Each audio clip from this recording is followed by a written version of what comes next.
ನಮ್ಮ ಹೆಸರೇ ಮರೆತು ಹೋಗಿದೆ. ಶತಮಾನ ಆಯಿತು ನಮ್ಮ ಹೆಸರನ್ನು ಈ ಕಿಷ್ಕಿಂಧೆಯಲ್ಲಿ ಕರೆಯುವವರು. ಕಿಷ್ಕಿಂಧೆ ಎಂದೇನು? ಈ ಪ್ರಪಂಚದಲ್ಲಿ ವಾಲಿಯ ಹೆಸರು ಹೇಳುವವರೇ ಇಲ್ಲದಾಗಿ ಹೋಗಿದ್ದಾರೆ.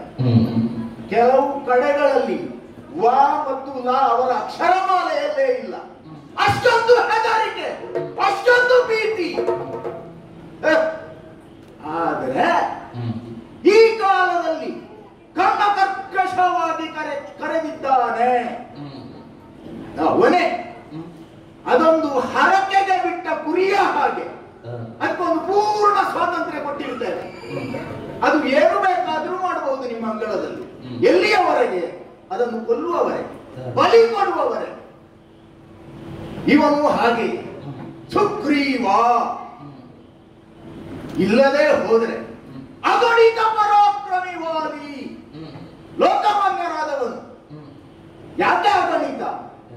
ಒಂದು ಕಾಲದಲ್ಲಿ ಸಮುದ್ರ ಮತನಾಗುವಂತಹ ಸಂದರ್ಭದಲ್ಲಿ, ನಾವು ಹೋದ ಕಾಲದಲ್ಲಿ ಅಲ್ಲಿ 33 ಕೋಟಿ ಮತ್ತು 66 ಕೋಟಿ, ಒಟ್ಟು 99 ಕೋಟಿ ರಾಕ್ಷಸರು ದೇವತೆಗಳು ಕಷ್ಟಪಡುವುದನ್ನು ನೋಡಿ ಒಂದು ಕೈಯಲ್ಲಿ ಬಾಲ, ಇನ್ನೊಂದು ಕೈಯಲ್ಲಿ ಹೆಡೆ ಹಿಡಿದು ಒಬ್ಬನೇ ಸಮುದ್ರವನ್ನು ಮಂಥನ ಮಾಡಿದವ. ಹಾಗಾದ್ರೆ 99 ಕೋಟಿಗಿಂತಲೂ ಅಧಿಕವಾಗಿರುವಂತಹ ಬಲ ಒಬ್ಬರಲ್ಲಿ ಉಂಟಾದ್ರೆ ಅದು ಅಗಣಿತ ಅಲ್ವಾ? ಅದನ್ನು ಲೆಕ್ಕ ಮಾಡ್ಲಿಕ್ಕೆ ಆಗ್ತದ? ಮತ್ತೆ ರಾಕ್ಷಸರೋ ಅವರೋ ಇವರೋ ಬಂದವರನ್ನು ಕೊಂದದ್ದೋ? ಇಲ್ಲ, ಮೈತುರಿಕೆ ಆಗ್ತದೆ ಅಂತ ಕೆಲವರೆಲ್ಲ ಬಂದವರಿದ್ದಾರೆ. ಚತುರ್ದಶ ಭುವನದಲ್ಲಣ ಅಂತ ತನಗೆ ತಾವೇ ಪ್ರಶಸ್ತಿ ಕೊಟ್ಟುಕೊಂಡವರು. ಮತ್ತೆ ಅವರಿಗೆ ಅವರೇ ಪ್ರಶಸ್ತಿ ಕೊಡುವವರು ಅನೇಕರಿರ್ತಾರೆ. ಅವರ ನಿಜವಾದ ಮೌಲ್ಯ ಏನು ಅಂತ ನನ್ನ ಎದುರಿಗೆ ಬಂದಾಗ ಗೊತ್ತಾಗ್ತದೆ. ಅಂತಹ ರಾವಣವನ್ನಾದರೂ ಬಾಲದಲ್ಲಿ ಕಟ್ಟಿ ಎಳ್ಕೊಂಡು ಬಂದು 3 ಸಮುದ್ರದ ನೀರು ಹೇಗೆ ಉಂಟು ಅಂತ ರುಚಿ ತೋರಿಸಿ, ಹೊಯ್ಗೆಯಲ್ಲಿ ಹರಾಡಿಸಿ, ನನ್ನ ಮಗ ಅಂಗದನ ತೊಟ್ಟಿಲಿಗೆ ಕಟ್ಟಿ ಆಟಿಕೆ ಹಾಗೆ ಆಡಿಸಿದ್ದೆ. ಹಾಗಿರುವಾಗ ಪರಾಕ್ರಮ ಏನು? ಅದೆಲ್ಲ ಲೋಕಕ್ಕೆ ತೋರಿಸುವ ವಸ್ತು ಅಲ್ಲ. ಅದೆಲ್ಲ ತೋರಿಸಿ ಆಗಿದೆ. ನಮ್ಮ ಪ್ರತಿಭೆ ಏನು? ಅದಕ್ಕೆ ಹೊಸ ಅವಕಾಶ ಯಾರು ಕೊಡಬೇಕು ಅಂತಿಲ್ಲ. ಆದ್ರೆ ಯುವಕ ಕರೀತಾರಲ್ಲ, ಯುವ ಕರೆಯುವಾಗ ಹೋಗದೆ ಇರ್ಲಿಕ್ಕೆ ಆಗ್ತದ? ಮತ್ತೆ ನಮಗೆ ಅದರಲ್ಲಿ ಎಂತ ಆಗುದಿಲ್ಲ, ಲಾಭ ಏನಿಲ್ಲ. ಇದು ಸುಮ್ಮನೆ ಬರುವುದು.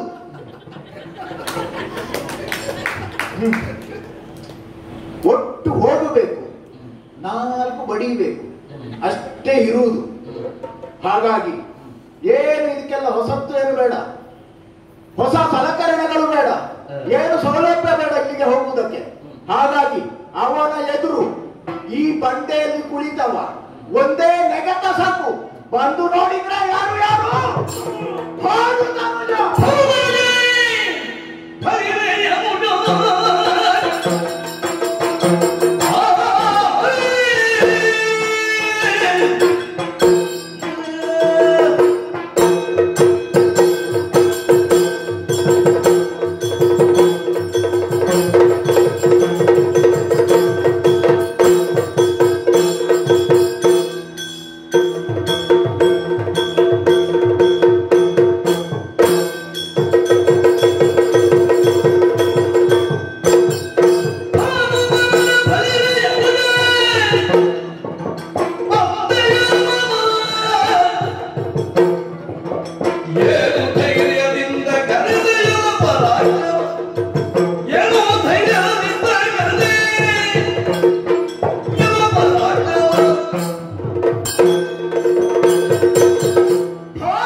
ಕೆಲವೆಲ್ಲ ಹೆಸರು ಇಡುತ್ತಾರೆ. ಸತ್ಯ ಹೇಳ್ತೇನೆ, ಒಂದಕ್ಕೊಂದು ಅರ್ಥ ಇಲ್ಲದಂತಹ ಹೆಸರು. ಭಾನುತನುಜ, ಹೌದು, ಫಣಿರಾನುಜ. ಈ 4 ಶಬ್ದಗಳಿಗೂ ಅದಕ್ಕಿರುವಂತಹ ನಿಜಾರ್ಥ ಅಲ್ಲ ಇದು. ಓಹೋ, ಅಗ್ನಿಪುತ್ರ, ಹೌದು. ಯಾವುದಕ್ಕೆ ಹೇಳುವುದು ಗೊತ್ತುಂಟ? ಯಾವುದಕ್ಕೆ? ನೀ ಭಾವಿಸಬಹುದು.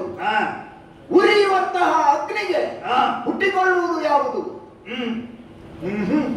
ಹುಟ್ಟಿಕೊಳ್ಳುವುದು ಮಸಿ. ನೀನು ಅಷ್ಟೇ, ಏನು ಪ್ರಯೋಜನ ಇಲ್ಲ. ಹೆಸರಿಗೆ ಭಾನುತನುಜ, ಸೂರ್ಯನಿಗೆ ಅನೇಕ ಮಕ್ಕಳಿದ್ದಾರೆ. ಒಬ್ಬ ಯಮ, ಒಬ್ಬ ಶನಿ. ಮತ್ತೆ ಅವರ ವಿಚಾರ ಎಲ್ಲ ಹೇಳಿದ್ರೆ ಚರಿತಾ ಚರ್ವಣ ಬೇಕಾದಷ್ಟು ಸಲ ಹೇಳಿ ಆಗಿದೆ. ಹಿಂದಿನ ಮುಖಾಮುಖಿಯಲ್ಲ ಅದನ್ನೇ ಹೇಳಿದ್ದು. ಹೌದಪ್ಪ, ಎಷ್ಟು ಹೇಳುವುದು ಹೇಳಿದ್ದನ್ನೇ. ಮತ್ತೆ ಇಂಥದಕ್ಕೆಲ್ಲ ನಾನು ಉತ್ತರ ಹೇಳಿ ಆಗಿದ್ದೆ. ಅಲ್ಲ, ನಿನಗೆ ಉತ್ತರ ಹೇಳುವುದು ಅಂತಲ್ಲ, ನಿನಗೆ ಅದಕ್ಕೆಲ್ಲ ಉತ್ತರ ಕೊಡುವುದಕ್ಕೆ ಅವಕಾಶವೂ ನಾನು ಕೊಡ್ಲಿಲ್ಲ. ಅಯ್ಯ, ಏನು ಪ್ರಯೋಜನಕ್ಕಿಲ್ಲದಂತಹ ಒಂದು ವಸ್ತು ಹಾಗಂತ ಹೇಳಿ ಬಳಿರೆ ಅನುಜ ಇದ್ಯಾಕೆ ಅನುಜ ಹಾಗಂತ ಹೇಳಿ ರಕ್ತ ಸಂಬಂಧ ಉಂಟು ಅಂತ ಕೇಳಿದ್ರೆ ಇಲ್ಲ. ಇಲ್ವಾ? ಏನು ಸಂಬಂಧವು? ನಾನು ಯೋಚಿಸ್ತಾ ಇದ್ದೆ, ಏನು ಇಷ್ಟರವರೆಗೆ ಯಾಕೆ ಬಿಟ್ಟೆ? ನನ್ನದ್ದಾದಂತಹ ಸಹೋದರ ಭಾವವೋ ಇಲ್ಲ ನನ್ನ ತಮ್ಮ ಎನ್ನುವಂತಹ ಭಾವ ಜಾಗೃತವಾಗಿ ಯಾವ ಕಾಲದಲ್ಲಿ ನೀ ಜಗಳಕ್ಕೆ ಬರ್ತೀಯೋ, ಜಗಳ ಕಣ್ಣನ ಕರೆ. ಮತ್ತೆ ವಾನರರಿಗೆ ಜಗಳ ಎನ್ನುವುದು ಸಾಮಾನ್ಯವೇ. ಒಂದು ಹಣ್ಣು ಸಿಕ್ಕಿದ್ರೆ ಒಂದು ಮರ್ಯಾದೆಯಲ್ಲಿ ಕೂತು ವಾನರರು ತಿನ್ನುವುದುಂಟ. ಎರಡು ಮಂಗಗಳು ಸೇರಿ ಜಗಳ ಮಾಡಿಯೇ ತಿನ್ನುವುದು. ಆದ್ರೆ ಈ ಮಂಗ ಯುದ್ಧಕ್ಕೆ ಕರೀತಾನೆ, ಜಗಳಕ್ಕೆ ಕರೀತಾನೆ. ಹಗರಣ ರಣಕ್ಕೆ ಕರೆಯುವುದಲ್ಲ, ಒಂದು ಹಗರಣ ಅಂತ ಭಾವಿಸಿಯೇ ಬಂದದ್ದು ನಾನು. ಈಗ ನಮ್ಮಲ್ಲಿಯೂ ಹಗರಣ ಆರಂಭ ಆಯ್ತಾ? ಹೌದೇ ಹೌದು. ಏನು ನಿನ್ನದ್ದು ಹಗರಣವೇ. ಪ್ರಯೋಜನಕ್ಕಿಲ್ಲದ ಅಪ್ರಯೋಜಕವಾದಂತಹ ನಿಷ್ಪ್ರಯೋಜಕವಾದಂತಹ ಹಗರಣ. ಒಂದು ಕೈ ತುರಿಸುವಾಗ, ಬೆನ್ನು ತುರಿಸುವಾಗ ಇಲ್ಲ, ಅವತ್ತು ಹೊಡೆದ ಪೆಟ್ಟು ಆ ಸಂದುಗಳೆಲ್ಲ ಸರಿಯಾದಾಗ ನನ್ನ ಸಂದು ಸರಿಯಾಗಿ ಇನ್ನೊಮ್ಮೆ ಅಣ್ಣನ ಹತ್ರ ಹೋಗುವ, ಮತ್ತೊಮ್ಮೆ ಸಂದು ಸಡಿಲಾಗಲಿ ಎನ್ನುವ ಭಾವದಿಂದ ಬರುವವ. ಈ ಸಲ ಮತ್ತೊಮ್ಮೆ ಬಂದಿದ್ದಿ. ಹೌದು. ಏನು ಧೈರ್ಯ? ಯಾರಿಗೆ? ಅಲ್ಲ, ನಿನಗೆ ಯಾವುದಾದ್ರೂ ಧೈರ್ಯ ಅಂತ ಬೇಕಲ್ಲ. ಹೌದು. ನಿನ್ನ ಮುಖಾವಲೋಕನವನ್ನು ಮಾಡಿದಾಗ ಇಲ್ಲ, ನಿನ್ನನ್ನು ನಖಶಿಕಾಂತ ನೋಡಿದಾಗ ಏನು ಇದು ಧೈರ್ಯ ಉಂಟು ನಿನ್ನ. ಮತ್ತೆ ನಿನ್ನನ್ನು ಕರೀತೇನ ವಾಲಿ ವಾ. ಧೈರ್ಯ ಏನು ಗೊತ್ತುಂಟ? ಏನು? ಕೆಲವರಿಗೆಲ್ಲ ಮಾರಣಾಂತಿಕವಾದಂತಹ ಕಾಯಿಲೆ ಬಂದಾಗ ವೈದ್ಯರು ಹೇಳ್ತಾರೆ, ಇನ್ನಷ್ಟೇ 1 ಸಂವತ್ಸರ ಬದುಕುತ್ತೀರಿ, ಇಲ್ಲ 3 ತಿಂಗಳು ಬದುಕುವುದು ಅಂತ ಹೇಳುವಾಗ ಅವರಿಗೊಂದು ಹೊಸ ಧೈರ್ಯ ಬರ್ತದೆ. ಇರುವುದು ಇಷ್ಟೇ ಅಣ್ಣ, ನನಗೊಂದು ಧೈರ್ಯ ಉಂಟು ಅಂತ. ಅಣ್ಣ, ನಿನಗೂ ಹಾಗೆ ಆಯ್ತಾ? ಅಲ್ಲ, ನನಗೆ ನೀನು ಮಾತಾಡುವುದು ನೋಡುವಾಗ ನಿನಗೆ ಅಂತದ್ದು ಯಾವ್ದಾದ್ರು ರೋಗ ಬಂತ ಎನ್ನುವುದಾಗಿ ಸಂಶಯ. ಹಾಗೆ ರೋಗ ಬರ್ತಿದ್ರೆ ನಾನು ಇಲ್ಲಿಗೆ ಬರ್ತಿದ್ದೇನೇನೋ. ಅಲ್ಲ, ಸಾಯುವಂತಹ ಕಾಲಕ್ಕೆ ತಮ್ಮನ ಕೈಯಲ್ಲಿ ಪೆಟ್ಟುದಿಂದ ಸಾಯ್ತೇನೆ ಎನ್ನುವುದಾಗಿ ಬಂದದ. ಹಾಗಿದ್ರೆ ನಾನು ಕರೀಬೇಕಿತ್ತು. ಏನು? ಈಗ ಕರ್ದವ ನೀನು. ಹೌದು. ಹಾಗಾಗಿ ಅಂತದ್ದೇನಾದ್ರೂ ಧೈರ್ಯ ಬಂತು, ಯಾರಾದ್ರೂ ವೈದ್ಯರು ಬಂದು ಹೇಳಿದ್ದಾರೆ ಬಿಡುವುದಕ್ಕೆ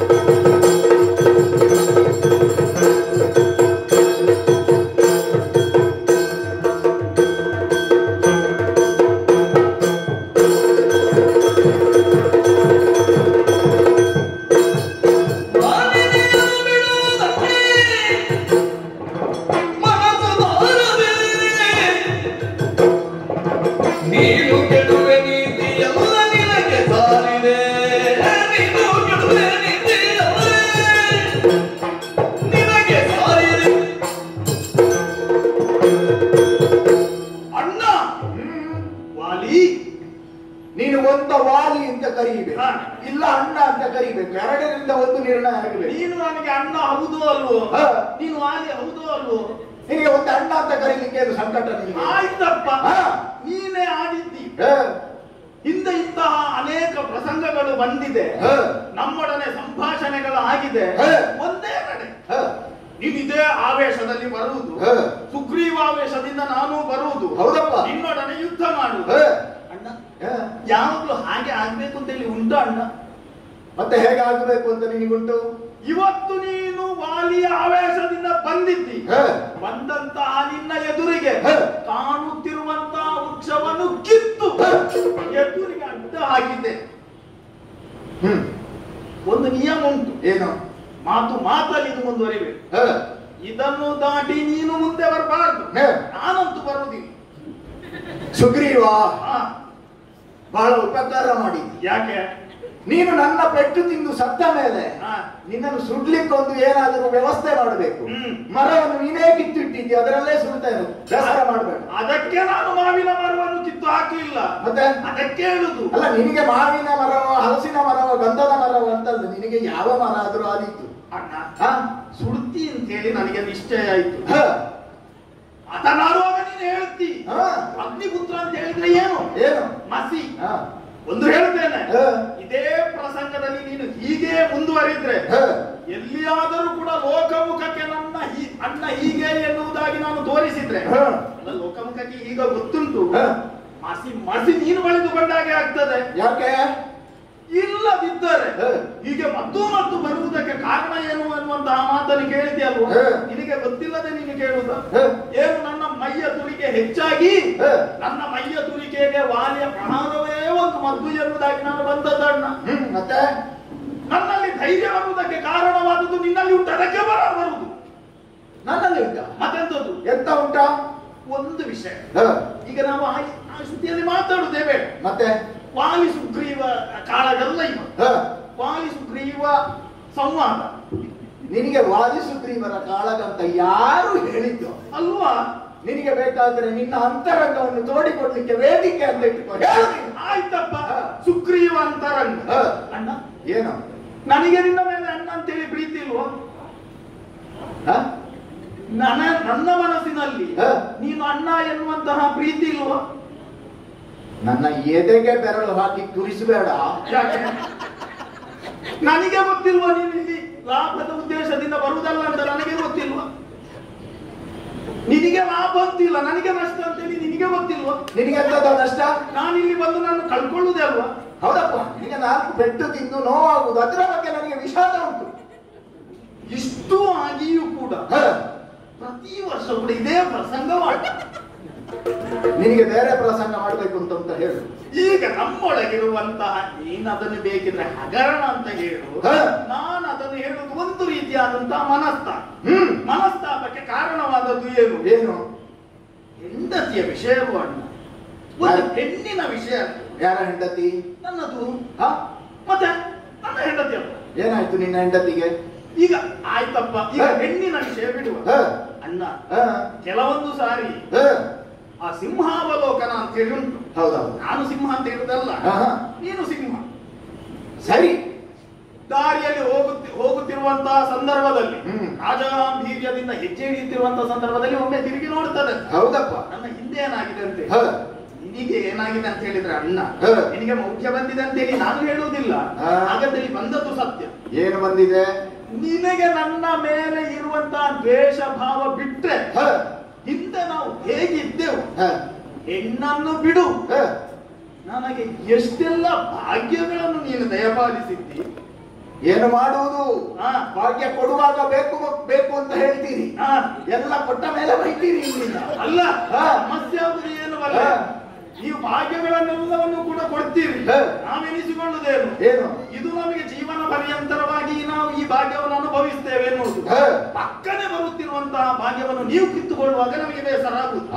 ಇಲ್ಲದಿದ್ದರೆ ಕಾಡಿಗೆ ಬೇಟೆಯಾಡಲಿಕ್ಕೆ ಹೋಗುವಂತಹ ಸಂದರ್ಭದಲ್ಲಿ ಕಾಣುವಂತಹ ಒಂದು ಹಲಸಿನ ಹಣ್ಣಾದ್ರೂ ಕೂಡ ಚಂಗನೆ ಆ ಮರಕ್ಕೆ ಎಗರಿ ಬೃಹದಾಕಾರವಾದಂತಹ ಆ ಪನಸಿ ಫಲವನ್ನು ನಿನ್ನ ತೊಡೆಯ ಮೇಲಿಟ್ಟುಕೊಂಡು 2 ಕರಗಳಿಂದ ನರಸಿಂಹ ಅವತಾರವೇ ಬಂದ ಹಾಗೆ ಆ ಹಲಸಿನ ಹಣ್ಣನ್ನು ಬಿಚ್ಚಿ ಹಲಸಿನ ಬೀಜಗಳನ್ನು ಕಿತ್ತು ಎಸೆದು ಜೇನಿಗೆ ಅದ್ದಿ, ಸುಗ್ರೀವ ಬಾರು, ಯಾಕೆ ದೂರ ನಿಂತಿದ್ದಿ, ಈಗ ತಿನ್ನು ಎನ್ನುವುದಾಗಿ ಮಾತ್ರ ವಾತ್ಸಲ್ಯದಿಂದ ನನಗೆ ಕೊಟ್ಟಂತ ಕೈ ಅದಲ್ವ? ಬದುಕಿನಲ್ಲಿ ನಾನು ಮಾಡಿದ ಒಂದೊಂದೇ ತಪ್ಪನ್ನು ನೀನು ಹೇಳ್ತಾ ಇದ್ದೀಯಲ್ಲ. ಹಲಸಿನ ಹಣ್ಣು ಕೊಟ್ಟ ನೀನು ಏನೆಲ್ಲ ತಪ್ಪು ಮಾಡಿದ್ದೆ ಅಂತ ನನಗೆ ಈಗ ಆಗ್ತಾ ಉಂಟು. ಹಣ್ಣಿನ ವಿಷಯವನ್ನು ಬಿಡುವ, ನನಗೆ ಸ್ವಲ್ಪ ವಿಷಾಂತಿ ಕೊಡಬೇಕಿತ್ತು. ಪಾಪಿ, ಹಣ್ಣಿನ ಭಾಗ್ಯವನ್ನು ಬಿಡುವ. ನನಗೆ ವಿವಾಹ ಭಾಗ್ಯವನ್ನು ಕೊಟ್ಟದ್ದು ಯಾರು? ನಾನು ಮದುವೆ ಆಗ್ಬೇಕು ಅಂತೇಳಿ ಎಲ್ಲಿಯಾದ್ರೂ ನಿನ್ನಲ್ಲಿ ಕೇಳಿದ್ದುಂಟೋ?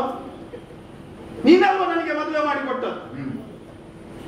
ನೀನು ಜಪ ಮಾಡ್ತಿದ್ದೀವಾಸ, ನಾನು ನೆನಪಾಗುವಾಗ ಜಪ ಮಾಡುವುದು. 3 ಸಮುದ್ರದಲ್ಲಿ ಹೋಗುವಾಗ ಉಚಿತ ಪ್ರಯಾಣದ ಭಾಗ್ಯವನ್ನು ಕೊಟ್ಟದ್ದು ಯಾರು? ನೀನಲ್ವ? ಇಷ್ಟೆಲ್ಲವನ್ನು ಕೊಟ್ಟು ಈಗ ಲೋಕಮುಖಕ್ಕೆ ನನ್ನ ಮುಖ ತೋರಿಸದಾಗಿ ಮಾಡಿದವನು ನೀನೇ ಅಲ್ವಾ? ಅಣ್ಣ ಕೊಡುವುದಿದ್ರೆ ಜೀವನ ಪರ್ಯಂತರವಾಗಿ ಕೊಡಬೇಕು. ಇನ್ನ ಕೆಲಸ ಆಗುವ ತನಕ ನೀನು ಪ್ರತಿಷ್ಠಾಪನೆ ಆಗುವ ತನಕ ಇಂಥದ್ದನ್ನೆಲ್ಲ ಕೊಟ್ಟು ಕಡೆಗೆ ನನಗೆ ಏನೂ ಇಲ್ಲ ಹೆಚ್ಚು ಬಿಡು. ದೃಶ್ಯ ಮುಖದಿಂದ ಹೊರಗೆ ನಿಂತು ಒಂದು ಹಣ್ಣನ್ನು ತಿನ್ನುವಂತಹ ಭಾಗ್ಯ ನನಗೆ ಬರ್ತಾ ಇಲ್ಲ.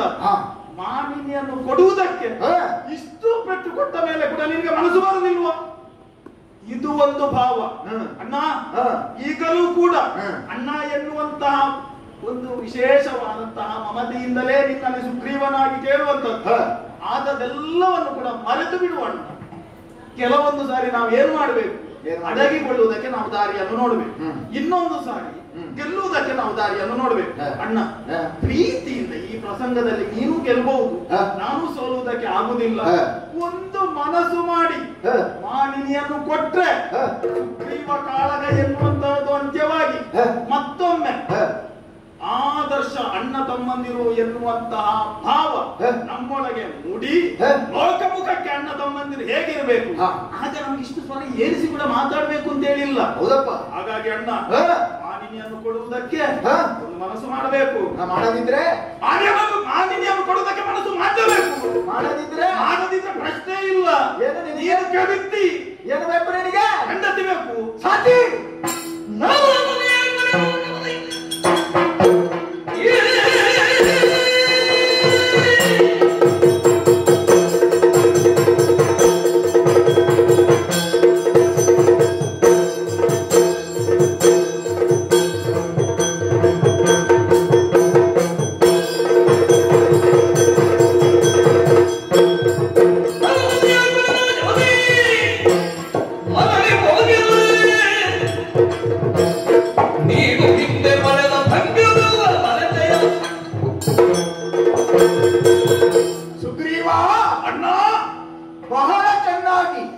ನಮ್ಮ ಬದುಕಿನ ಸಿಂಹಾವಲೋಕನವನ್ನು ಮಾಡುವ ದ್ವಾರ ಏನಾಯ್ತು ಹಿಂದೆ ಎನ್ನುವುದನ್ನು ಹೇಳಿದ್ದಿ.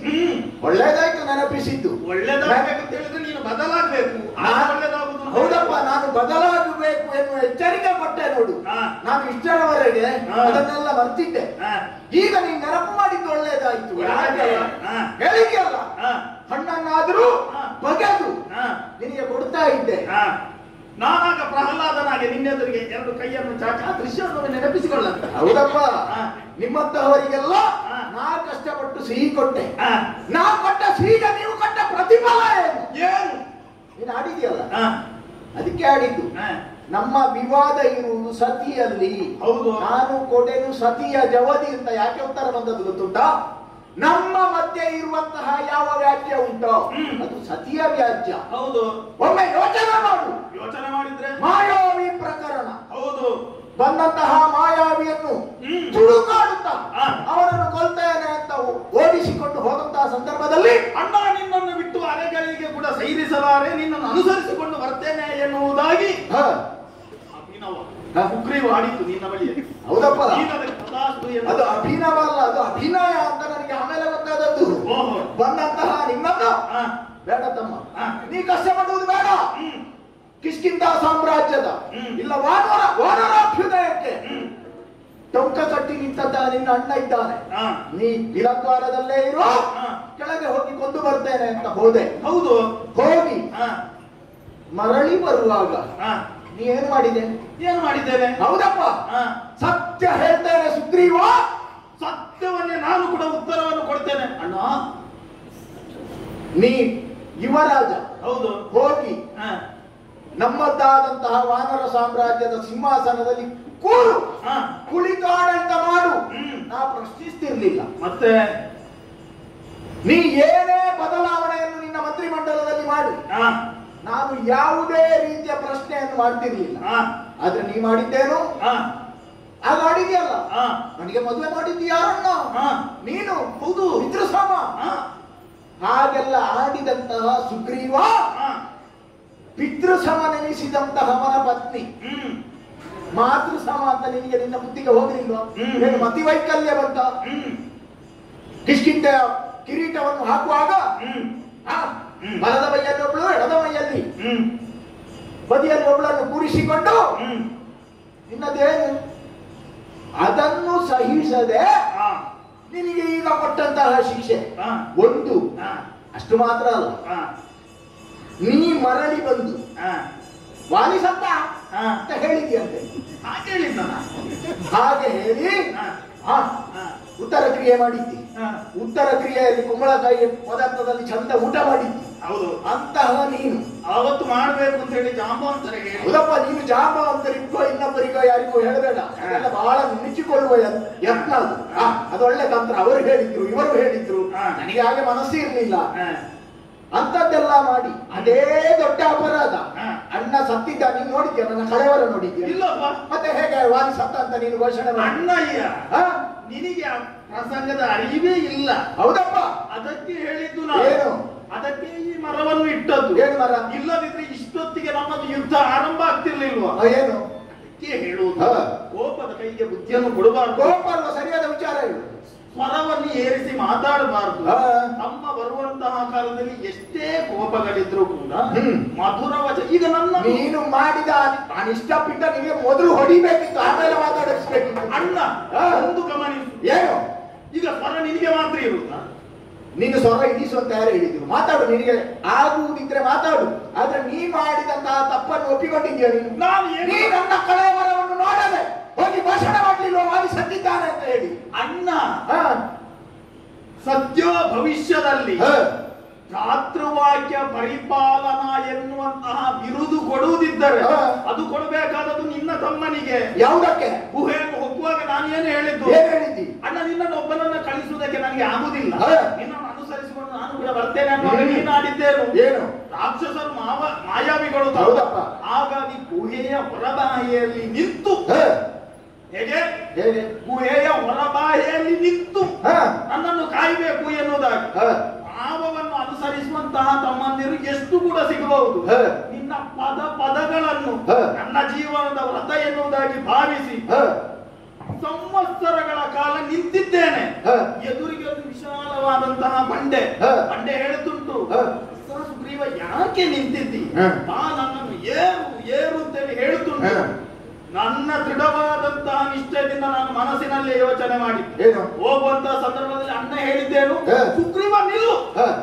ಕೂತ್ಕೊಳ್ಳಿಲ್ಲ ಅಣ್ಣ, ಇನ್ನ ಮಾತನ್ನು ಪಾಲಿಸಬೇಕು ಎನ್ನುವುದಾಗಿ. ಬಂಡೆ ಕಲ್ಲಿನ ಮೇಲೆ ಕುಳಿತುಕೊಳ್ಳುವುದಕ್ಕೆ ಆಗದವ. ಹಾ. ಹೋಗಿ ಸಿಂಹಾಸನದಲ್ಲಿ ಕುಳಿತಿದ್ಯಲ್ಲ, ನಿಂಗೆ ಮತಿ ವೈಕಲ್ಯ ಆಯ್ತಾ?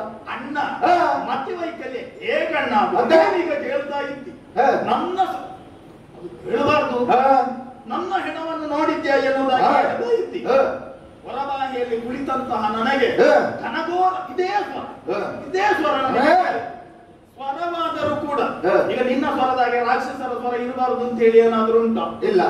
ಅವರ ಸ್ವರ ಎನ್ನುವುದಾಗಿ ನಾವು ಭಾವಿಸುವ ಹಾ. ಸ್ವರದೊಂದಿಗೆ ಹೊರಬಂದಂತಹ ಮೊರಬರೆದ್ದ ರುಧಿರವನ್ನು ಕಂಡಾಗ ಹಾ. ಇದು ನನ್ನ ಅಣ್ಣನದೇ ರಕ್ತ ಎನ್ನುವುದಾಗಿ ಹಾ. ಈಗ ನನಗೆ ಅರಿವಾಗ್ತದೆ. ಅದು ಆಗ ನಾನು ಕಮಿತನಾದದ್ದು ಎನ್ನುವುದಾಗಿ. ನೀನು ರಕ್ತ ಪರೀಕ್ಷೆ ಮಾಡಿದ್ಯಾ? ಅಲ್ಲಪ್ಪ, ಮತ್ತೆ ನೀನು ಅಣ್ಣನದ್ದೇ ರಕ್ತ ಅಂತ ಹೇಳ್ತಿಯಲ್ಲ, ಹೇಗೆ ಹೇಳಿದ್ದು ನೀನು? ಅಣ್ಣ ಹಾ. ನಿನಗೆ ಅದು ನೆನಪು ಗೊತ್ತಿಲ್ವ? ನಿನಗೆ ಏನು? ನಾವೊಂದು ಸಾರಿ ಬೇಟೆಗೆ ಹೋದದ್ದು. ಹಾ. ಬೇಟೆಗೆ ಹೋಗುವಂತ ಸಂದರ್ಭದಲ್ಲಿ ನೀನು ದೊಡ್ಡದಾದಂತಹ ಹಲಸಿನ ಮರಕ್ಕೆ ಏರಿತ್ತು. ನೀನು ಹಲಸಿನ ಹಣ್ಣಿನಿಂದ ಹಲಸಿನ ಮರದಿಂದ ಬೇರೆ ಬರುವುದಿಲ್ಲ. ಅಪ್ಪ ಅದೆಲ್ಲ ಬಿಡು. ಅಲ್ಲ, ಹಾ. ರಕ್ತ ಪರೀಕ್ಷೆ ಮಾಡಿದ್ದು ಎಲ್ಲಿ ಎನ್ನುವುದಾಗಿ. ಹಾ. ಮೇಲಿನಿಂದ ದೊಡ್ಡ ಹಲಸಿನ ಹಣ್ಣನ್ನು ನೀನು ಕೆಳಗೆ ಹಾಕಿದ್ದಲ್ಲ, ಹಾ. ನನ್ನ ಕೈಗೆ ಬಿದ್ದದಲ್ಲ. ಹಾ. ಆಗ ನನ್ನ ರಕ್ತವನ್ನು ನಾನು ನೋಡಿದ್ದೇನೆ. ಏನು? ಈಗ ನನ್ನ ರಕ್ತ ಮತ್ತೆ ನಿನ್ನ ರಕ್ತ ಬೇರೆ ಉಂಟಾ? ನಿನ್ನ ರಕ್ತ ಮತ್ತು ನನ್ನ ರಕ್ತ ಬೇರೆ. ಹಾ. ಬೇರೆ. ಯಾಕೆ ಯಾಕೆ ಗೊತ್ತು? ಯಾಕೆ? ನಿನ್ನ ಅಪ್ಪ. ಹಾ. ಯಾರು ನಿನ್ನಪ್ಪ? ನಮ್ಮಪ್ಪ ಸೂರ್ಯದೇವ. ಹಾ? ನಿನ್ನಪ್ಪ ಸೂರ್ಯದೇವ ಹಾ. ಅಸ್ತಮಿಸುವಾಗ ಅವನ ದೃಷ್ಟಿಪಾತ ಆಗಿ ನೀನು ಹುಟ್ಟಿದ್ದು.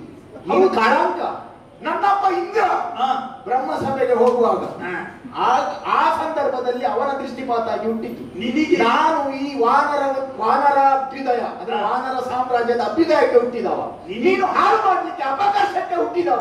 ನಿನ್ನ ರಕ್ತ ಮತ್ತು ನನ್ನ ರಕ್ತ ಒಂದೇ ಅಲ್ಲ, ಅದನ್ನೆಲ್ಲ ಸಮನ್ವಯ ನಿನಗೆ ಮಾಡಿ ಹೇಳಲಿಕ್ಕೆ ಆಗ್ತದೆ. ಏನು? ನಮ್ಮದು ಇನ್ಮೇಲೆ ಗಟ್ಟಿ ಉಂಟು. ದೇವರಾಜನ ಹೆಸರನ್ನು ಹೇಳಿದ್ರೆ ಆಯ್ತು. ಹಾ.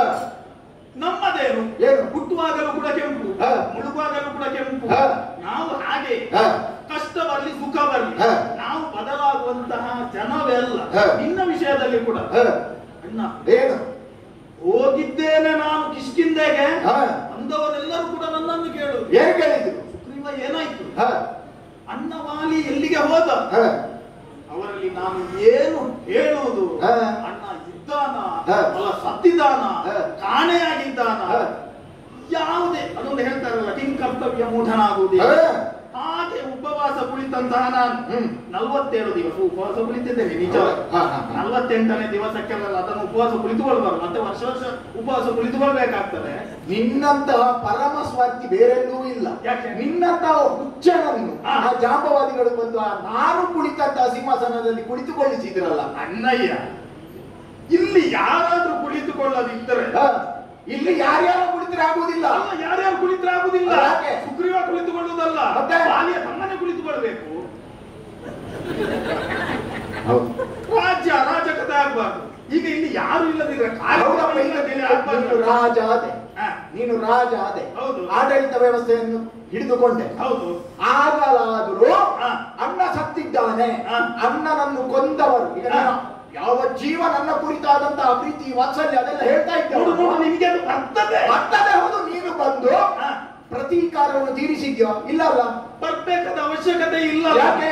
ಒಳಗೆ ಹೇಗೂ ಅಲ್ಲ ಆಗಿನ ಭಾವ ಹೇಳುದು ಸನ್ನಿಧಾನ. ಅಣ್ಣ ಇಹಲೋಕದ ಯಾತ್ರೆಯನ್ನು ಮುಗಿಸಿ ಪರಲೋಕದ ಯಾತ್ರೆಯನ್ನು ಗೈದಿದ್ದಾನೆ. ಒಳಗಿರುವಂತಹ ರಾಕ್ಷಸ ಉಸಿರು ಕಟ್ಟಿ ಸಾಯ್ಬೇಕು ಎನ್ನುವುದಾಗಿ ಆಗ ನನ್ನನ್ನು ಕುಳಿತುಕೋ ಅಂತ ಹೇಳಿದಂತ ಒಂದು ಬಂಡೆ ಉಂಟಲ್ಲ, ಅದನ್ನಲ್ಲಿ ಅಡ್ಡ ಇಟ್ಟು ಬಂದದಲ್ವ ನಾನು. ಮತ್ತೆ ಆದ್ರೂ ಬಂದಿಯಾ? ಈಗ ಆಗ ಹೇಳಿದ್ಯಲ್ಲ ಅಂತ ನಿನ್ನದು ಗೊತ್ತಾಯ್ತು, ರಕ್ತ ಪರೀಕ್ಷೆ ಮಾಡುವವ. ಮತ್ತೆ ಇದನ್ನು ಪರೀಕ್ಷೆ ಮಾಡ್ಲಿಕ್ಕೆ ಬಂದಿದ್ಯೋ, ಸಾಕ್ಷಿ ನೋಡ್ಲಿಕ್ಕೆ ಬಂದಿದ್ಯಾನೋ? ಅಣ್ಣ ಏನು ಅಯಾಚಿತವಾಗಿ ಬಂದು ಒದಗಿದಂತಹ ಅಧಿಕಾರವನ್ನು ಸುವ್ಯವಸ್ಥೆಗೊಳಿಸುವ ಮತ್ತೆ ನೀನು ಹೇಳ್ತೀಯ ಅಣ್ಣ ನನ್ನ ಪತ್ನಿಯನ್ನು ಕೂಡ ಆಳಿದ್ದೀ ಎನ್ನುವುದಾಗಿ. ಅಣ್ಣ ಏನು ಅಲ್ಲ, ನನ್ನ ಹೆಂಡತಿಯಿಂದ ತೊಂದರೆ ಆಗಿದೆ ಎನ್ನುವುದಾಗಿ ಹೇಳುವುದಲ್ಲ, ನಿಜಾರ್ಥದಲ್ಲಿ ರಾಜ್ಯವನ್ನಾದ್ರೂ ಆಳ್ಬಹುದು. ಎರಡೆರಡು ಹೆಂಡತಿಯರನ್ನು ಆಳುವುದೇನು ಯೋಗವ? ಅದು ದೌರ್ಭಾಗ್ಯ ಅಲ್ವ? ಅವಳು ಬರುವಾಗ ಕಾಲಿಗಡ್ಡ ಬಿದ್ದು ಅವಳು ಕುಳಿತಿರುವಂತಹ ಸಂದರ್ಭದಲ್ಲಿ ಕಾಲ ಬುಡದಲ್ಲಿ ಕುಳಿತಿದ್ದಂತ ನೀನು ಎರಡೆರಡು ಹೆಂಡತಿ ಆ ಕಡೆ ಈ ಕಡೆ ಯೋಗ ಭಾಗ್ಯದ ಬಗ್ಗೆ ಮಾತಾಡ್ತೀಯಲ್ಲ ಪಾಪಿ. ನಿನ್ನಂತವರಿಗೆ ಅನ್ನ ನೀರಲ್ಲ. ನಿನಗೆ ನನ್ನ ಭಿಕ್ಷೆ ಅಲ್ಲಿ ಈಗ ಅಲ್ಲಿದ್ದಿ ಋಷ್ಯಮುಖದಲ್ಲಿ ನನ್ನ ಭಿಕ್ಷೆ ಅಲ್ಲಿ ಎಲ್ಲಿಯೋ ಸೂರ್ಯಮಂಡಲದಲ್ಲಿ ಆ ಸೂರ್ಯನ ಬೆನ್ನಿನ ಹಿಂದೆ ಕುಳಿತು ಹೋಗುತ್ತಿದ್ದವನಿಗೆ ಏನು ಒಂದು ಭಿಕ್ಷಾ ರೂಪದಲ್ಲಿ ಋಷ್ಯಮುಖದಲ್ಲಿ ಇರುವ ಹಾಗೆ ನಾನೇ ವ್ಯವಸ್ಥೆ ಮಾಡಿದ್ದು. ನಿನ್ನ ಕಲೆಯಲ್ಲಿ ಇರಬಹುದು. ಏನು ಆ ಋಷಿಗಳು ಮತಂಗರು ಶಾಪ ಕೊಟ್ಟು ಹೌದು ಅಯ್ಯೋ ನನಗೊಂದು ಇಷ್ಟು ಜಾಗ ಇಷ್ಟಗಲ ಜಾಗಕ್ಕೆ ಅಲ್ಲೋ ನನ್ನ ಹತ್ತಿರವೇ ಇರ್ಬೇಕು, ನನ್ನ ಹರಕೆಯ ಕುರಿ ನನಗೆ ಅನ್ಯಾಯ ಮಾಡಿದವ ನನ್ನ ಕಣ್ಣೆದುರಿನಲ್ಲೇ ಇರಬೇಕು. ನಾನು ಮಾಡುವಂತಹ ವೈಭವವನ್ನು ನೋಡಿ ಅಂತ ಇಲ್ಲೇ ಇರ್ಬೇಕು ಅಂತ ನಿನಗೆ ನಾನೇ ವ್ಯವಸ್ಥೆ ಮಾಡಿದ್ದು. ನೀನು ಇನ್ನೂ ಅಲ್ಲೇ ಇರ್ಬೇಕು. ನಿನ್ನ ಹೆಂಡತಿಯನ್ನು ನಾನು ಕೊಡುವುದಿಲ್ಲ. ನಾನು ಹುಣ್ಣಿಮೆಯ ರಾತ್ರಿ ನಮ್ಮದಾದಂತಹ ಈ ಕಿಷ್ಕಿಂಧೆಯ ಯಾವುದು ಅರಮನೆ ಉಂಟು ಅದರ ಮೇಲೆ ಇರುವಂತಹ ಬಂಡೆಕಲ್ಲು ಅದರ ಮೇಲೆ ಕುಳಿತು ನಿನ್ನ ಹೆಂಡತಿಯನ್ನು ನನ್ನ ಈ ಜಂಗೆಯಲ್ಲಿ ಇಟ್ಟು ನಿನಗೆ ತೋರಿಸ್ತೇನೆ. ಅದನ್ನು ನೋಡುವುದಕ್ಕಾದ್ರೂ ಅಲ್ಲಿಗೆ ಹೋಗು, ಇಲ್ಲದೆ ಹೋದ್ರೆ ಪೆಟ್ಟು ತಿಂದು ಸಾಯಿ. ಭೂತಕಾಲದಲ್ಲಿ ನಮ್ಮೊಳಗಿದ್ದಂತಹ ಧಾತ್ರ ಪ್ರೇಮದ ನಿವೇದನೆ, ಸುಗ್ರೀವನ ಅಂತರಂಗದ ನಿವೇದನೆಯನ್ನು ಹೇಳಿದ ಮೇಲೆಯೂ ಕೂಡ ನೀನು ಕರಗುವುದಿಲ್ಲ. ನನ್ನ ಎದೆ ಬಂಡೆ ಆಗುತ್ತದೆ.